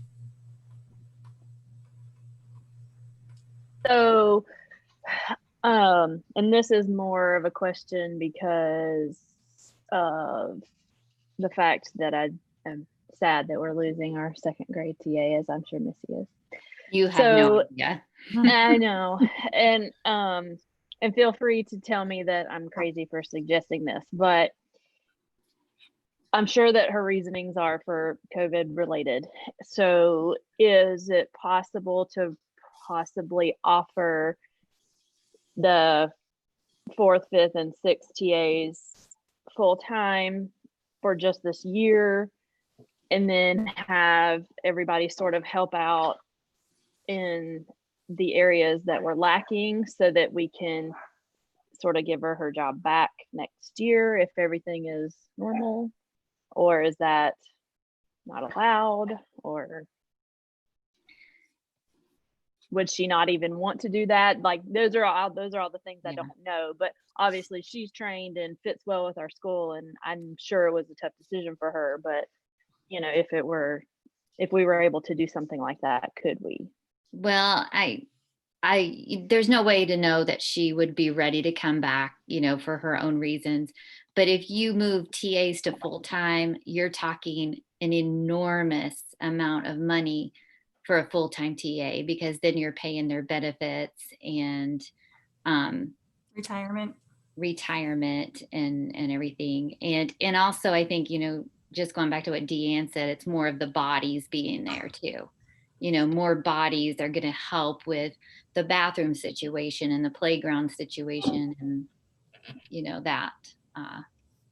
those issues. So the K1 TAs have totally different benefits and et cetera than the other 3? Is that what you're saying? So, I can give you an example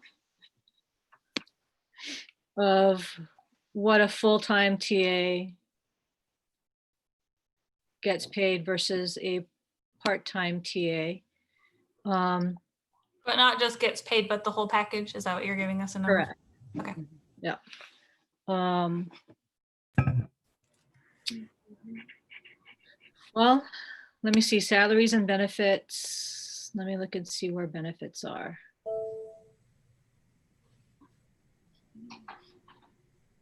So I can tell you what a salary is. I can't tell you how much benefits it will add on because we have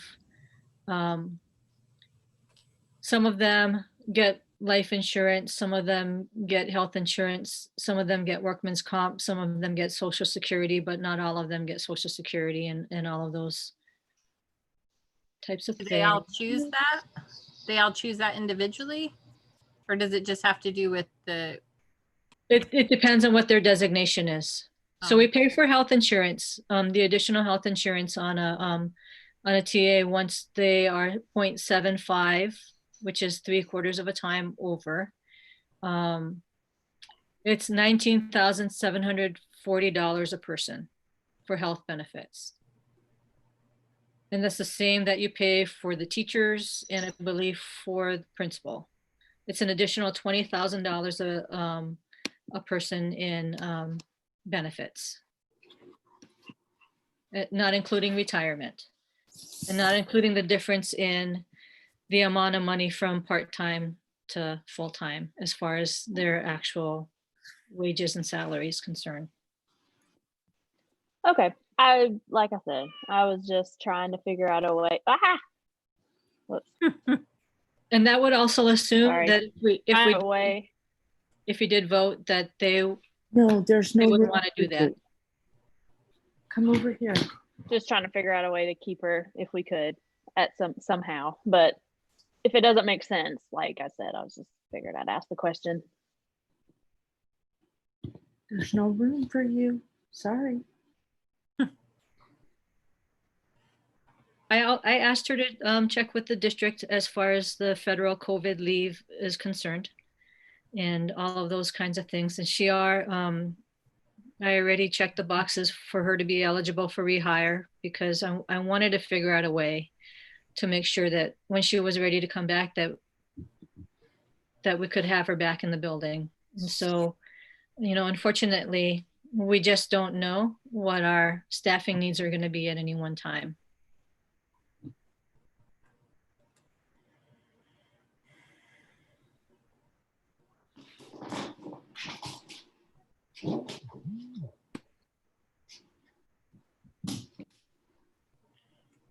so do we just need to form a hiring committee? We don't need to make a motion or anything, right?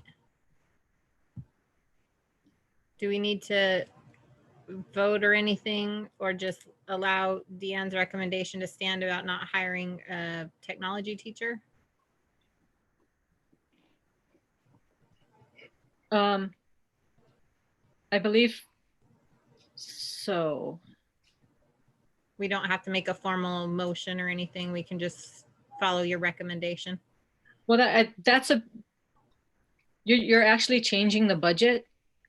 So I would recommend that you vote on that. Replacing TAs that are already in the budget is just a matter of us forming a hiring committee and advertising. The district is in not necessarily a freeze position, but they have really put a hold on hiring because they don't know yet what their staffing needs are going to be at various buildings. So I just want to mention that there is a possibility that we might get gifted people when we advertise for this position. So it may not necessarily be that we get to choose individuals. Well, but they would have to accept the hours we offer. We wouldn't have to pay their benefits if they were full-time, correct?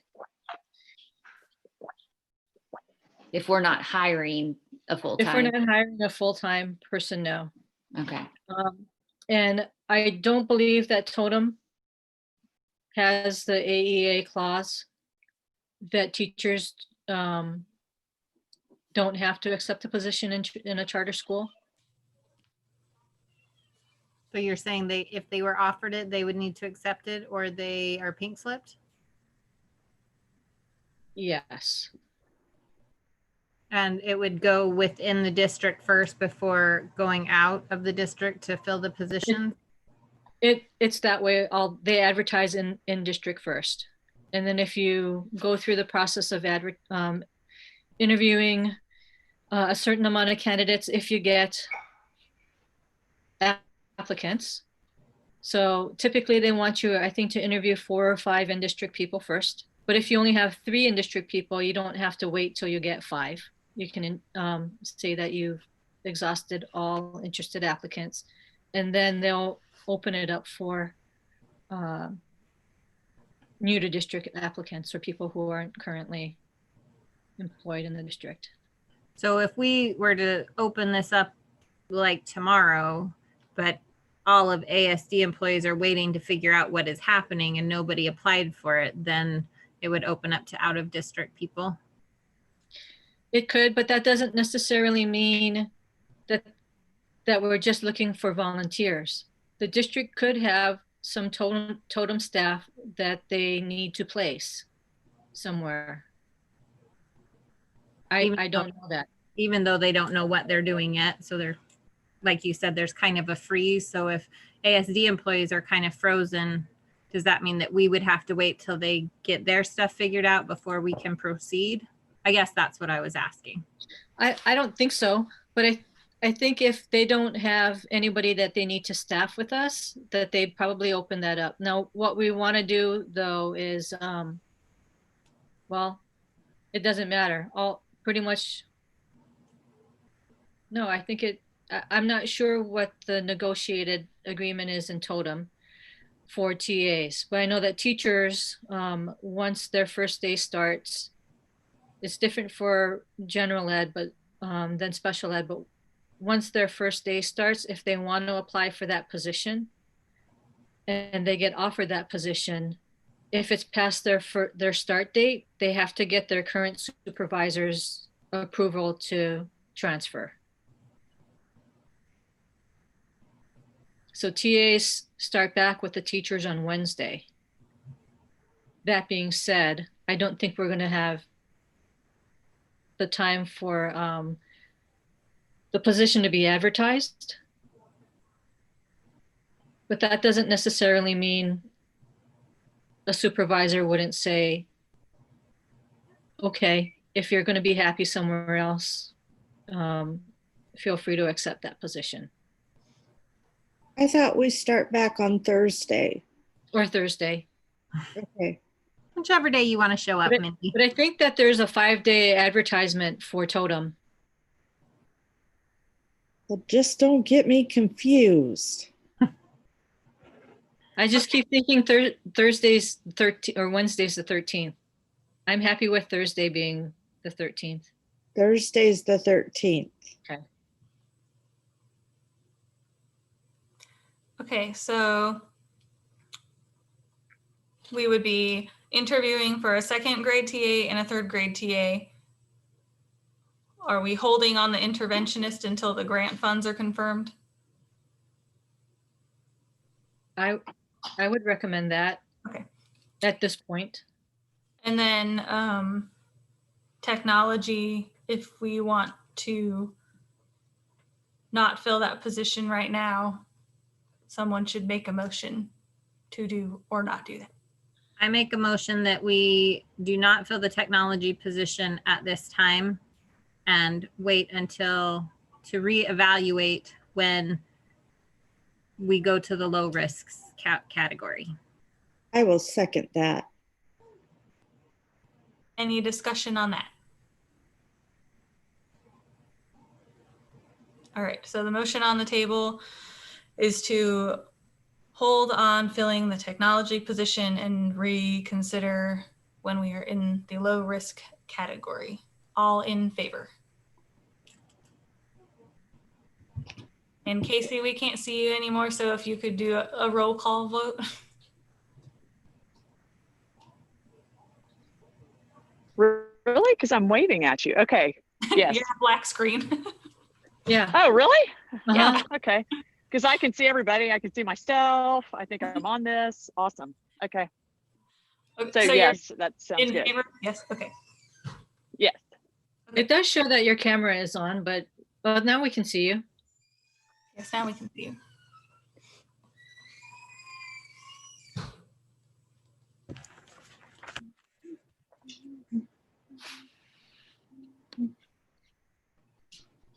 All right,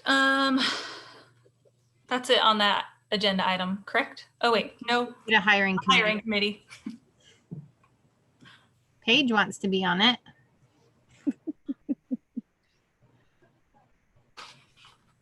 Are these going to be Zoom interviews, I'm assuming?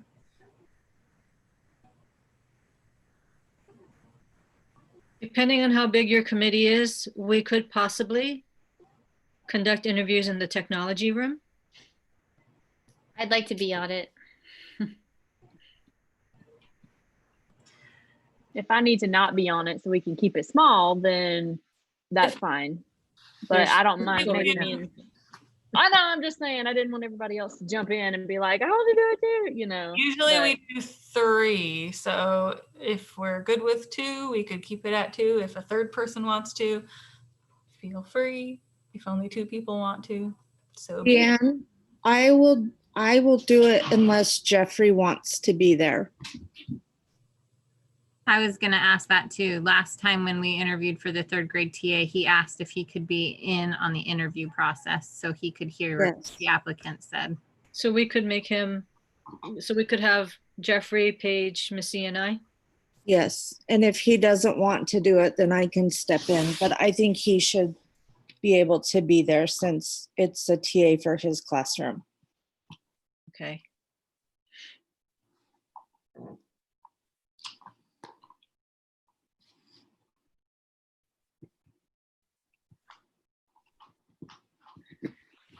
Okie All doke. right, now we are done with that agenda item, correct? Yes. All right, on to specials, which I think we've kind of touched on a few times, but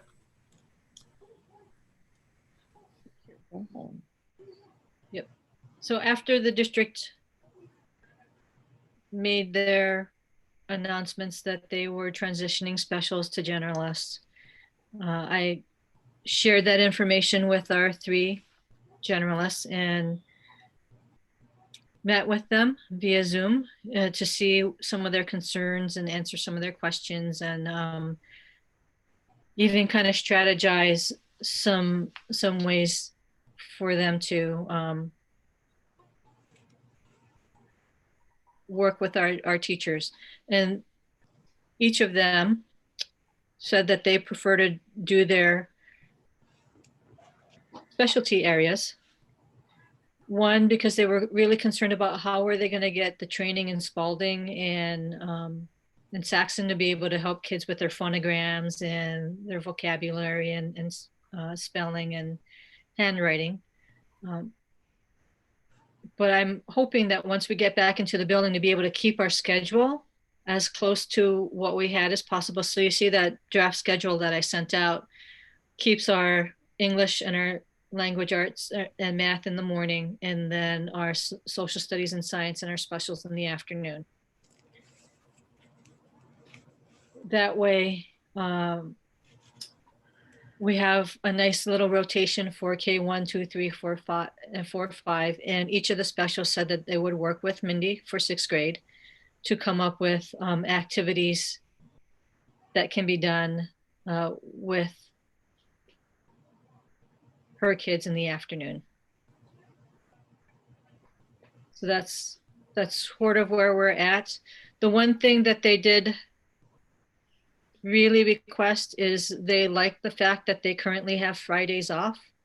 When we mirror the district in the 2 days on, 3 day off cohort, the plan for the district is Monday, Tuesday, Thursday, Friday. So that means their day off now comes in the middle of the week. I'm not sure. I haven't necessarily asked them because I don't necessarily like to ask people to say, if we have to make the schedule or you don't get the schedule that you want, will you return? I'm not sure if we stick to that. Their request was if they could continue to have Fridays off, that would be great, because I think that's the consideration for at least one or two of them and why they are at our school, because they like that whole 3-day weekend type thing. That was their only their major concern.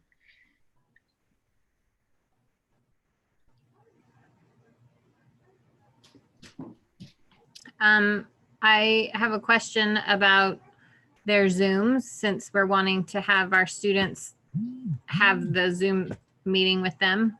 Two of them, I had consistent issues getting onto Zoom with them last quarter. So I don't know, and I know that we weren't the only one. So I don't know if that would mean that they'd have to create another account or something, because somebody had said it might have been a conflict with their previous Zoom account. But that would be my concern with having the login with those specials, because we consistently had issues with music and art trying to log in with them. We can certainly get those addressed.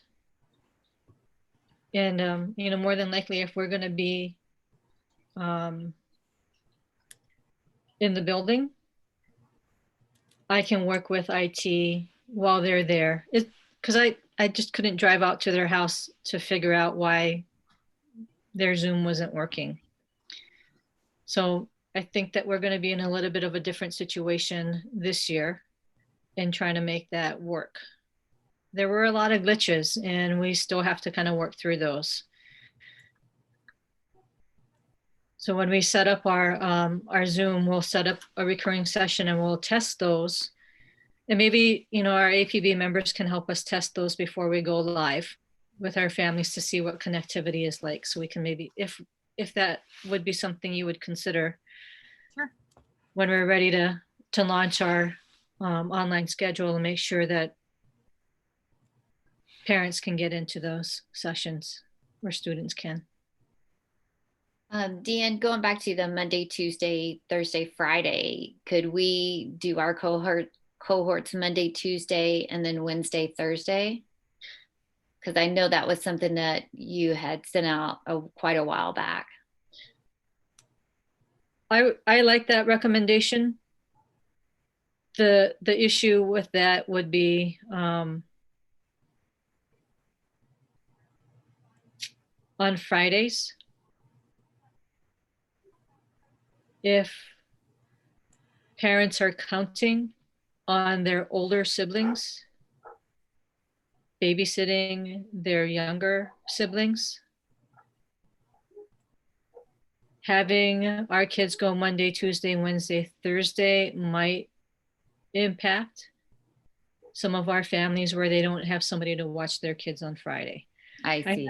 I have heard that it would be nicer for some of our families because they have people that are working on the slope where, you know, it's easier for parents to get off Friday. People like 3-day weekends. It's a possibility that we could consider. Mm-hmm. I think that if, like, we're trying to match the ASD schedule for that reason to help the families, that the only way we would be able to really do that is if we knew that was coming, that we were going back into the school, and we asked all of our families at the school and got complete responses from everybody, that it wouldn't negatively impact their family if we did it that way. I think the chances of you getting all of our families to say there's no impact, it will never happen. So I think just because our last decision was that we're going to mirror ASD for that reason, to help the families, that they can choose to stay home, but that ideally that we'll probably have to mirror them on the cohort thing too. Mm-hmm.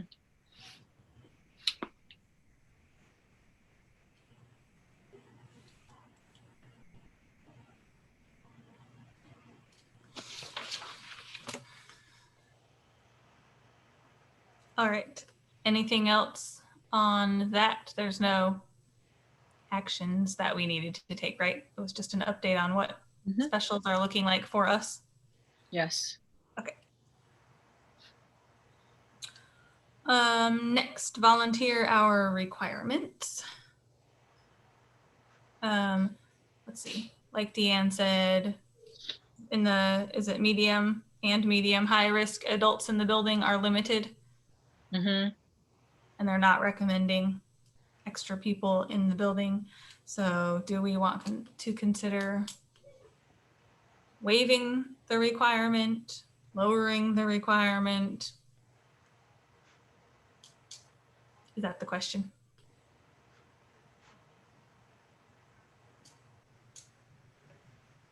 Well, a parent asked what's going to be the expectation.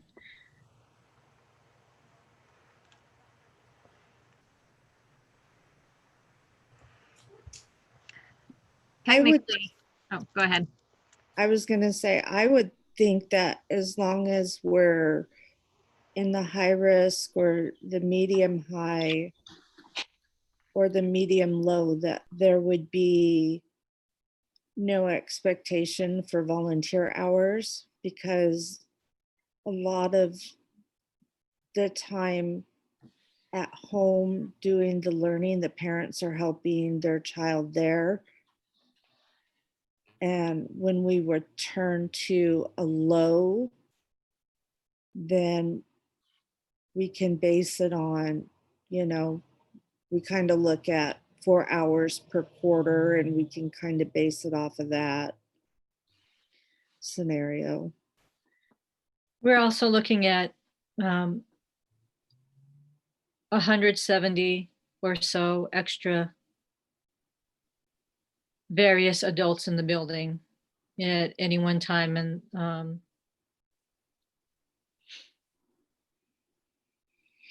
not that you assume anybody is a carrier or has COVID, but you do increase the possibility of exposure. The more people you have, the more variety of people that you have around you. And that's the idea of cohorts, is that you're having the same group of kids and they're interacting with the same small group of adults. And so the risk of cross association is limited in the high risk and the medium high risk areas. I mean, can't you just say something due to extenuating circumstances? We're not tracking volunteer hours right now, and Yeah, once that's what school I'm returns, wondering, like, do we need a motion or can we just can we, we can't, yeah. invoke the pandemic clause? Well, I mean, because I wouldn't want to say less or more or whatever. I would just be like, hey, like, we've entered flexibility time and compromise time, and we're flexible and compromising. We're not requiring volunteer hours at this time, which is going to take away, I feel like it's going to take away the milk program, and it's definitely going to take away the pizza program.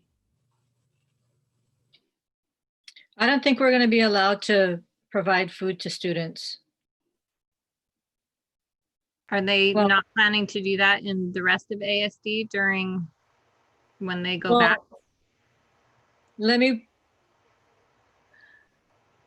Well, I guess it's coming from a certified kitchen. They will be providing lunches through the student nutrition program. And those are going to be taken to the classrooms. But I would Our totally think long and hard about even embarking on that right now. our PT, I can't tell you whether that would be a yes or a no for the popcorn and pizza. I'm just wondering for the teachers in the classroom, will it be more of a challenge to not have any volunteers? Like, are there things that parents could still do at home? So like, there would still be opportunities for parents to volunteer if they want to and still be involved in their child's education through the school.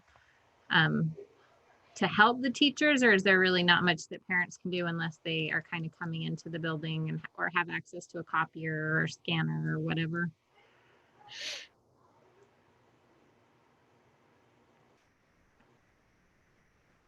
I I know think- last quarter, my third grader did not have to turn anything in. So I don't know if there will be the option of things still needing to be graded and checked, because that's where parents have helped out before. Not saying that we want to have any kind of an expectation during this time, but that if we say that, I don't want parents to not feel that they can't volunteer to help.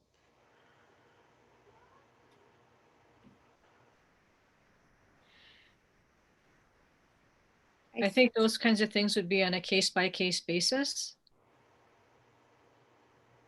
And whatever risk situation we're in, those things will either be, yes, we can do it with a preponderance of caution, or absolutely not. I think Mindy had it though when she said the majority of parents are going to be like, OMG, I am volunteering 2 days out of the week. Yes. Trust me. I just feel like when I think about what I use my parents for, those kind of projects that I have, those aren't going to be projects I'm going to be able to do right now. Those are projects for when I have kids in the classroom. And most of the work that I have them doing throughout the week, I supply the answer keys for. So they can look at that and ask questions if they're not understanding it.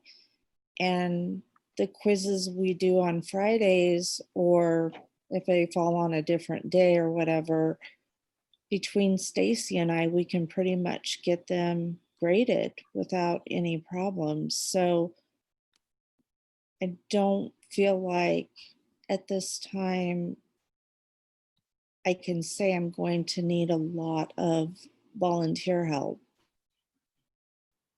I mean, maybe when school starts back up, maybe when it's in the low risk, when we're going 5 days a week, but we're still at, the 8:45 to 3:00, I could use some help making some copies and stuff like that, but not right now.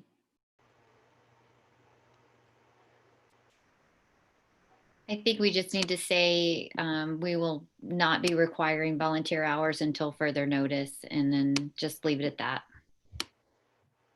Agreed.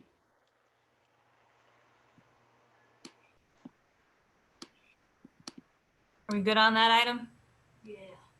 Yes. Deanne, are you good on that item? Okay.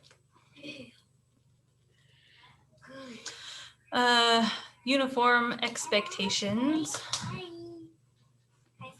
I'm gonna let you talk about that, Deanne, since you've gotten the concerns from people.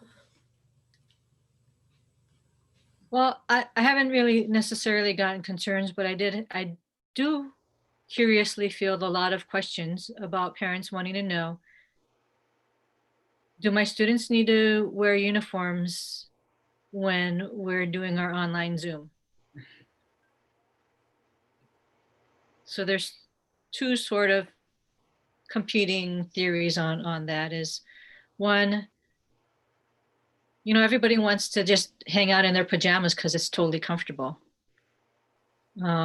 Versus the other idea, when I get up to do work, if I hang out in my pajamas, I have the mentality that it's a Sunday and I'm hanging out, and whether I get work done is sort of optional. But if and so when I get up to go to work, I dress a particular way, and it puts me in the mindset to know that I'm doing schoolwork. So there's those kinds of questions that I get from parents. I know that when we're back to in-person instruction, that we should require uniforms of our families. But while we're doing, when we're at home online, what is the expectation? Well, I just don't know how that can be monitored because we're already monitoring so many things on Zoom. I think it just will be really hard to monitor. And what are we going to do? What are the consequences if they're not in uniform? Well, what are always the consequences?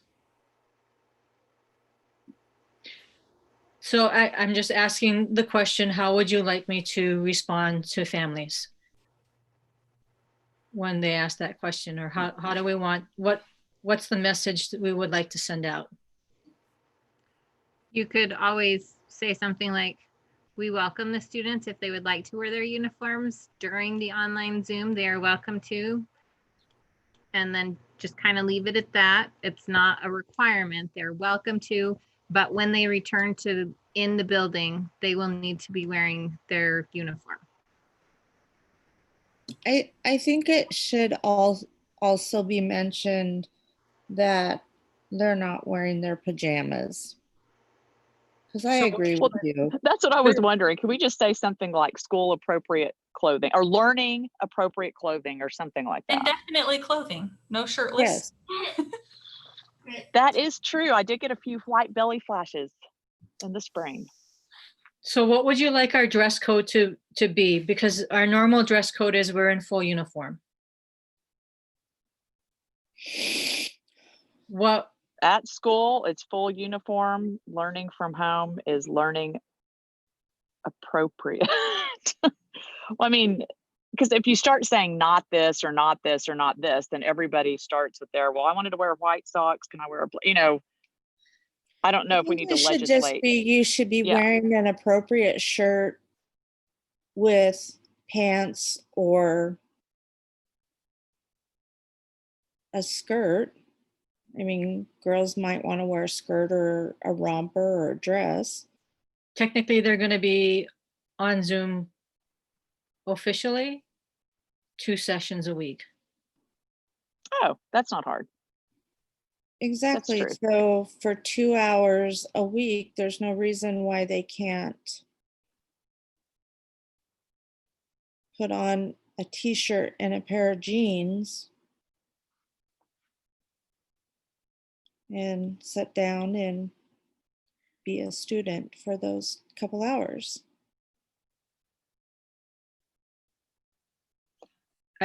Now, could you say we just some, because I like the idea of suggesting the uniform, right? But I'm with Missy that there's no way to enforce it. So you don't want to get in a big onesie twosie debate with every single person who. So I mean, I don't know how you would phrase that, but it sure would be awesome if everybody maintained their professional EACS. Would you say, like me to say, we highly encourage you to wear your uniform during your 2 Zoom sessions with your classroom teacher and your specials each week, or something comparable. Good job with that vocabulary. that's what I was going to say, because then the families can say, you know what, it's probably easier to tell you to put on your polo shirt or whatever. And then the ones that aren't going to really follow it, the teachers don't have to police it, and it keeps them in the routine of wearing it. I was going to make mine do it, even if that wasn't a thing. So she feels like she's actually going to school, because I agree with exactly what you said about, wearing your pajamas and not really putting forth all of your effort, because we've been doing school stuff over the summer. And that's the mentality she has when she gets up and she's in her pajamas. She's like, but if it's a thing where you get dressed, you're ready for school and you go, that's our own personal thing. I think that's a good idea. So. And when I popped in the Zoom sessions last spring, there was somewhat of a noticeable difference in the engagement of students, whether they were dressed in their pajamas or whether they were dressed in, not no, hardly anyone wore a uniform, but something a little bit more of a formal attire. Well, maybe mention that, Deanne, that, in the spring, we did notice that engagement was better with the students who were in their uniforms. And engagement is also better when students are not in their bedrooms and the TV is not on. Well, Zoom etiquette is going to be one of the things that I think you probably even saw that in the information that I pushed out to teachers yesterday. Yes. Expectations while online and while we're in our classroom, right? The more we front load those things with expectations, sometimes the better response and engagement we get. Yes. So I can word something like that for the email and our newsletter. I don't know if you're going to bring it up, but along with uniform expectations, I know that people were asking about masks for when they do come back to the building, what the mask requirement is going to be, if it has to match uniform colors, or can it be whatever they have? What are the guidelines going to be for that?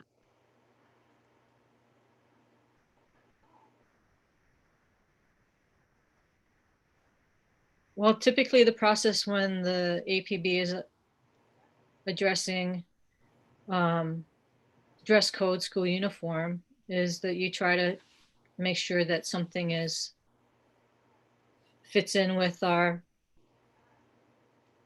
uniform and school colors. So what is the board's prerogative at this point? We are getting at least one set in our school colors from French Toast. Families, if they've ordered, have gotten a free face mask from French Toast. So theoretically, they could have two already. Do you care if they are wearing a flaming orange face mask versus the baby blue or a white face mask? Or one with smiles on them, or like Skull. those ones you pull up that have the skulls? I don't care what face mask they're wearing as long as there are no graphics on it. That's a great way to put it. Graphic free. Yeah, it can be any color. That's not going to bother me, but I don't want graphics on it. I don't want the smiles or the skull faces or anything like that. It just needs to be plain. It can be bright orange. It can be bright green. That's not going to detract me, or I don't feel like it's going to detract any other student from learning. My nieces and nephews go to a school where they have uniforms and they have to have, solid uniform colors. So I don't know. I just kind of agree with a solid color, but I don't think it needs to be a neon. I think you can do the generic light blue ones, dark blue, black, white, red. Well, Deanne just held up one that's polka dotted, but is red and white. So See, would that I wouldn't have a That's a problem with graphic. those ones. There's no graphic design on them. Pattern versus graphic. Yeah. So could I don't mind, but we say anything that is distracting or interrupts the educational process? I think no graphics might be easier to police. I think solids would be great. I think if you Yeah. just did solid colors. Yeah. Yeah, I think we either need to not care or clearly define. yes, I agree with that. But I hate to make it too strict and make people buy more masks when they've already purchased masks. And Or even just make it this point of debate. Well, I Yeah, know like- that several people already asked because they were buying material to make masks for school. Well, we do have some students who will wear the,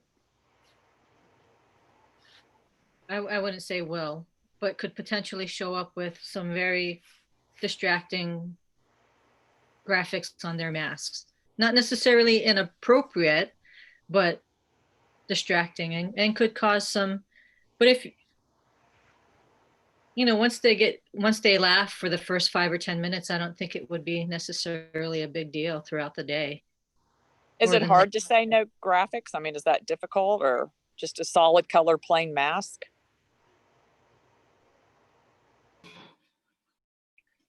Or you can just say, you know, our school colors are red, white, and blue. That's what color your mask needs to be. Well, I feel like if French Toast is giving us one mask per kid, and if we have money to get another mask per kid that might be in the same colors, I did volunteer to write the kids' names on them so that they all know whose is whose before we hand them out. Then we could just say we'll be giving the kids 2 masks, and then if you feel like you need to purchase other ones, just make sure they're school colors or solid colors, I guess. I think would if help, teachers feel maybe. something is distracting, that, I mean, we could just leave it open, but if teachers feel that something is distracting, we can politely ask that they not use it again, and we'll provide them with a disposable one for the rest of the day. But then parents are already buying, Right. putting money into it. I think we have to have clear guidelines. And then it's just like the mittens thing, you know, where you're always dorking around trying to find those 2 mittens for them to go outside. Then we have the mittens plus the mask.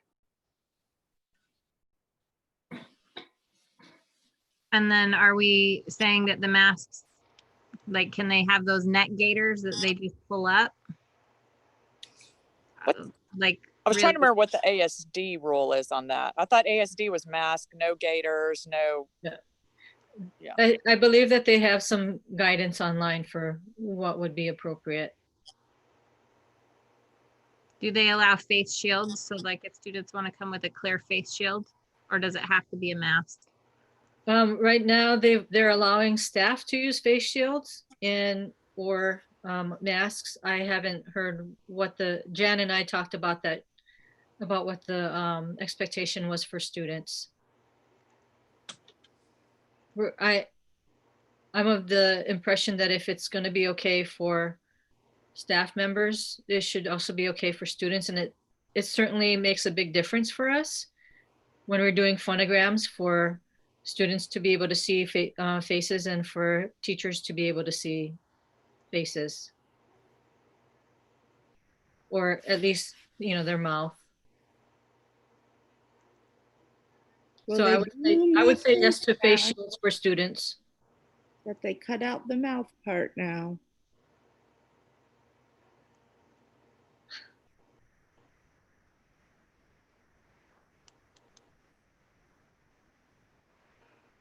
Would you like to be consistent and say uniform colors? I would just say uniform colors, solid uniform colors, and leave it at that.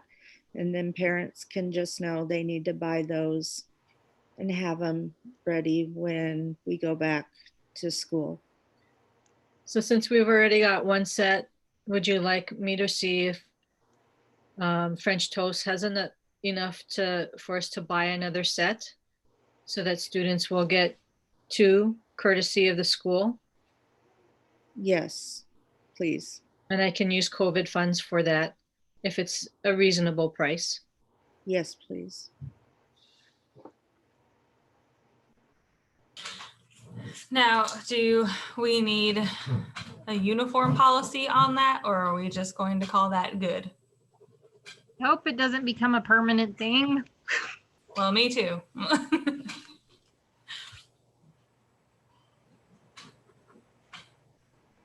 Are you good with that, Deanne? What?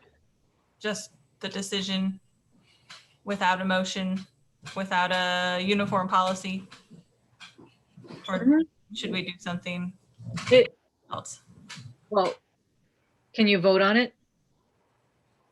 So I can just say, the board discussed this at the meeting and it's been decided that we want our face masks to be uniform colors, and we will be providing each student with 2 to start with. Yes. They and bought a whole bunch of other. You don't Okay. need a policy on it. Mhm. Would anyone like to make a motion? I will make a motion that face masks follow the school colors and that we will be providing each student with 2 face masks Solid, and they're solid. and they're solid. Thank you, Missy.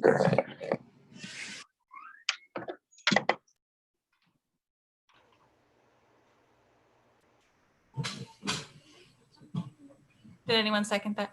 I'll second. All right, so the motion on the table is that our face masks will follow solid school uniform colors. All in favor? Any opposed? All right. And that was our last agenda item. But before we close, when are we supposed to have our first official meeting? Like, are we supposed to do that at the beginning of August? Usually, yes, but we can schedule that over email. Unless, well, I think, Can we quickly look at Oh, the an budget. agenda item? Does it have to be an agenda item for your meeting dates? no, Okay. Because the district would like to know, and I'd like to be able to post that on our website. Well, So I- theoretically, we don't choose the meeting dates till we have the full board, right? And since we postponed our oh, you election, mean for all of them? We usually do that at a regular meeting, not a special the meeting. whole year, but we could schedule our first regular meeting. Okay.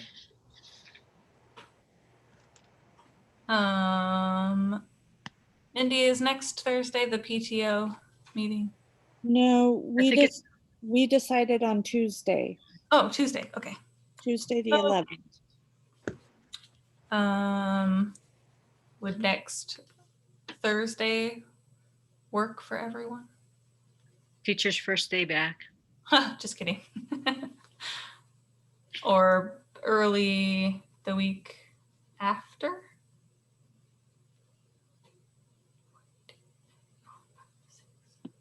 Don't we normally do Tuesdays?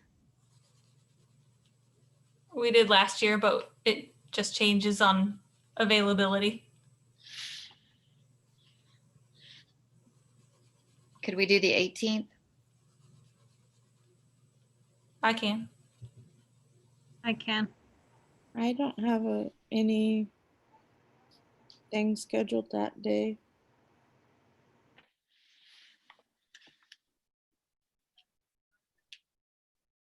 A, P, B, F. Is that Same gonna be at time? 5:45? Is that time good for everyone? Okay. So Tuesday, August 18th, 5:45. Theoretically on Zoom. Yeah, we're still within the August 30, is it August 30th or, Yes. yeah, the Whatever. municipal. All right.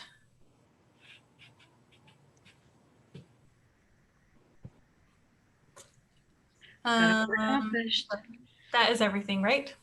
All right. Can I get a motion to adjourn? Can I ask one clarifying question, just real quick? Yes. Does the color of the mask, will that apply to teachers as well? I just want to make sure so I have the right colors too.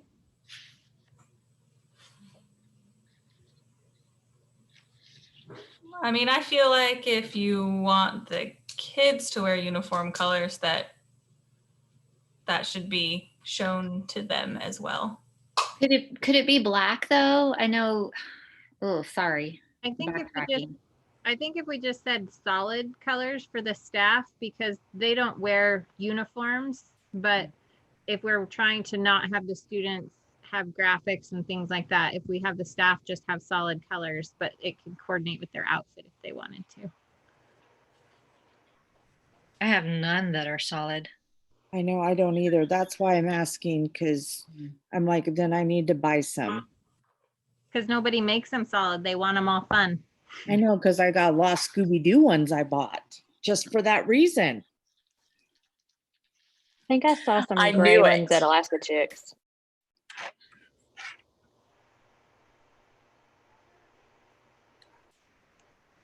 Well, I will be picking up some solid ones now, just to have, just in case. What a bummer. That's how the kids will feel. Yeah, because I had some with my name on them. So people would know who I am in the building. Oh, you're Mrs. Maybe I'll Carol. do that. I'll write my name on the side. So Are they if solid with your name on them, Deanne? No, one has an apple and one has a pencil. Ooh, those are cute. That's like Etsy-ish. I don't know. Are you Yes, gonna it need is names- Etsy-ish. Are you gonna need Aha. names on the kids' masks so that you can tell who they are? Oh my Well, God, I would. yeah, that's going to be an interesting challenge for me. I'm going to have to really kind of see the hairstyle and the eye, look them right in the eyes. Well, as somebody who wears a mask regularly for work, it changes your perception. People look at you differently when you have a mask on. They don't recognize you if you're not wearing it. If that's what they look like, that's what they usually see you with. Well, I do have some face shields on order, and so as much as possible, I think I'm going to try to wear a face shield, because for kids, you know, any adult walking into a room with a face mask is going to be a little bit challenging for a long time to get used to figuring out who someone is by other physical features. They had some Uh-oh. that looked really cool that you have a ball cap and they slide over the bill of your ball cap, that I thought those would have been very convenient if you were allowed to wear hats in the building. The one I ordered, it's like a sun visor. It goes like that, but then it has like a beekeeper thing, so like nothing can get in under it. Wow. Did you buy a beekeeper's hat? I should. It's Maybe we, it's not solid though. It has holes in it. Does it? A beekeeper's A hat. I have beekeeper some. hat, yeah. Oh no, well So you this don't one like doesn't. asphyxiate. Yeah. This one has a little bit up top, but I'm like, I gotta have something where they can see my mouth. All right, are we good on that, or do you need? Yes. a I will mo- make a motion to adjourn our meeting. Can I get a second? I'll second. All So right, Deanne, are you going to send an email out to parents with our decision about what we're going to do? mm-hmm. Yep, I'll send an email out with all of this information. And then I'll probably try to do a either town hall meeting or just say, you know, coffee in the morning. I'll be online if you have any questions, to be able to do question and answers and meet our new families, things like that.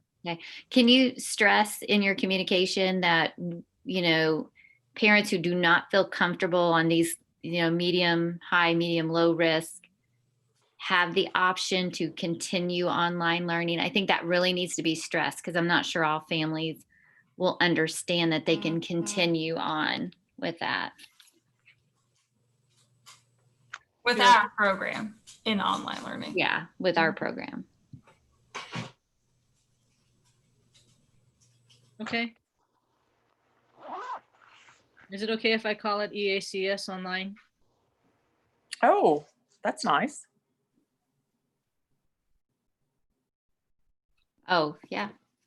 I mean, No, someone, I want it clearly I was not a EACS credible e-learning. response. Okay. Back And to then I think all adjourn. these numbers are going to ratchet up once everybody sees the plan. I just think 100 people are going to sign up right away. Awesome. We'll get all the sixth graders. That would be I think- nice. I Sixth just think graders- everybody's kind of waiting. Everybody's just like, are we on vacation the rest of the year? What are we really doing here? The nice thing is sixth graders don't even have to go through the lottery now because we've exhausted the waiting list. It's first come, first serve. So bring them in. If you're a sixth grader, you're automatically in. You're that special. Yep. I keep trying to talk them in, and parents are like, well, I'll think about it. And they just never show up. All right, now we're done. Can I get another motion to adjourn since we Oh, segued there? You put my Thank pen you, away everyone. already. All right, we'll just call it adjourned at 9:52. Thank you. Thank you. Gosh, I gotta get up soon. bye, ladies. Bye. Oh, see you Bye. later.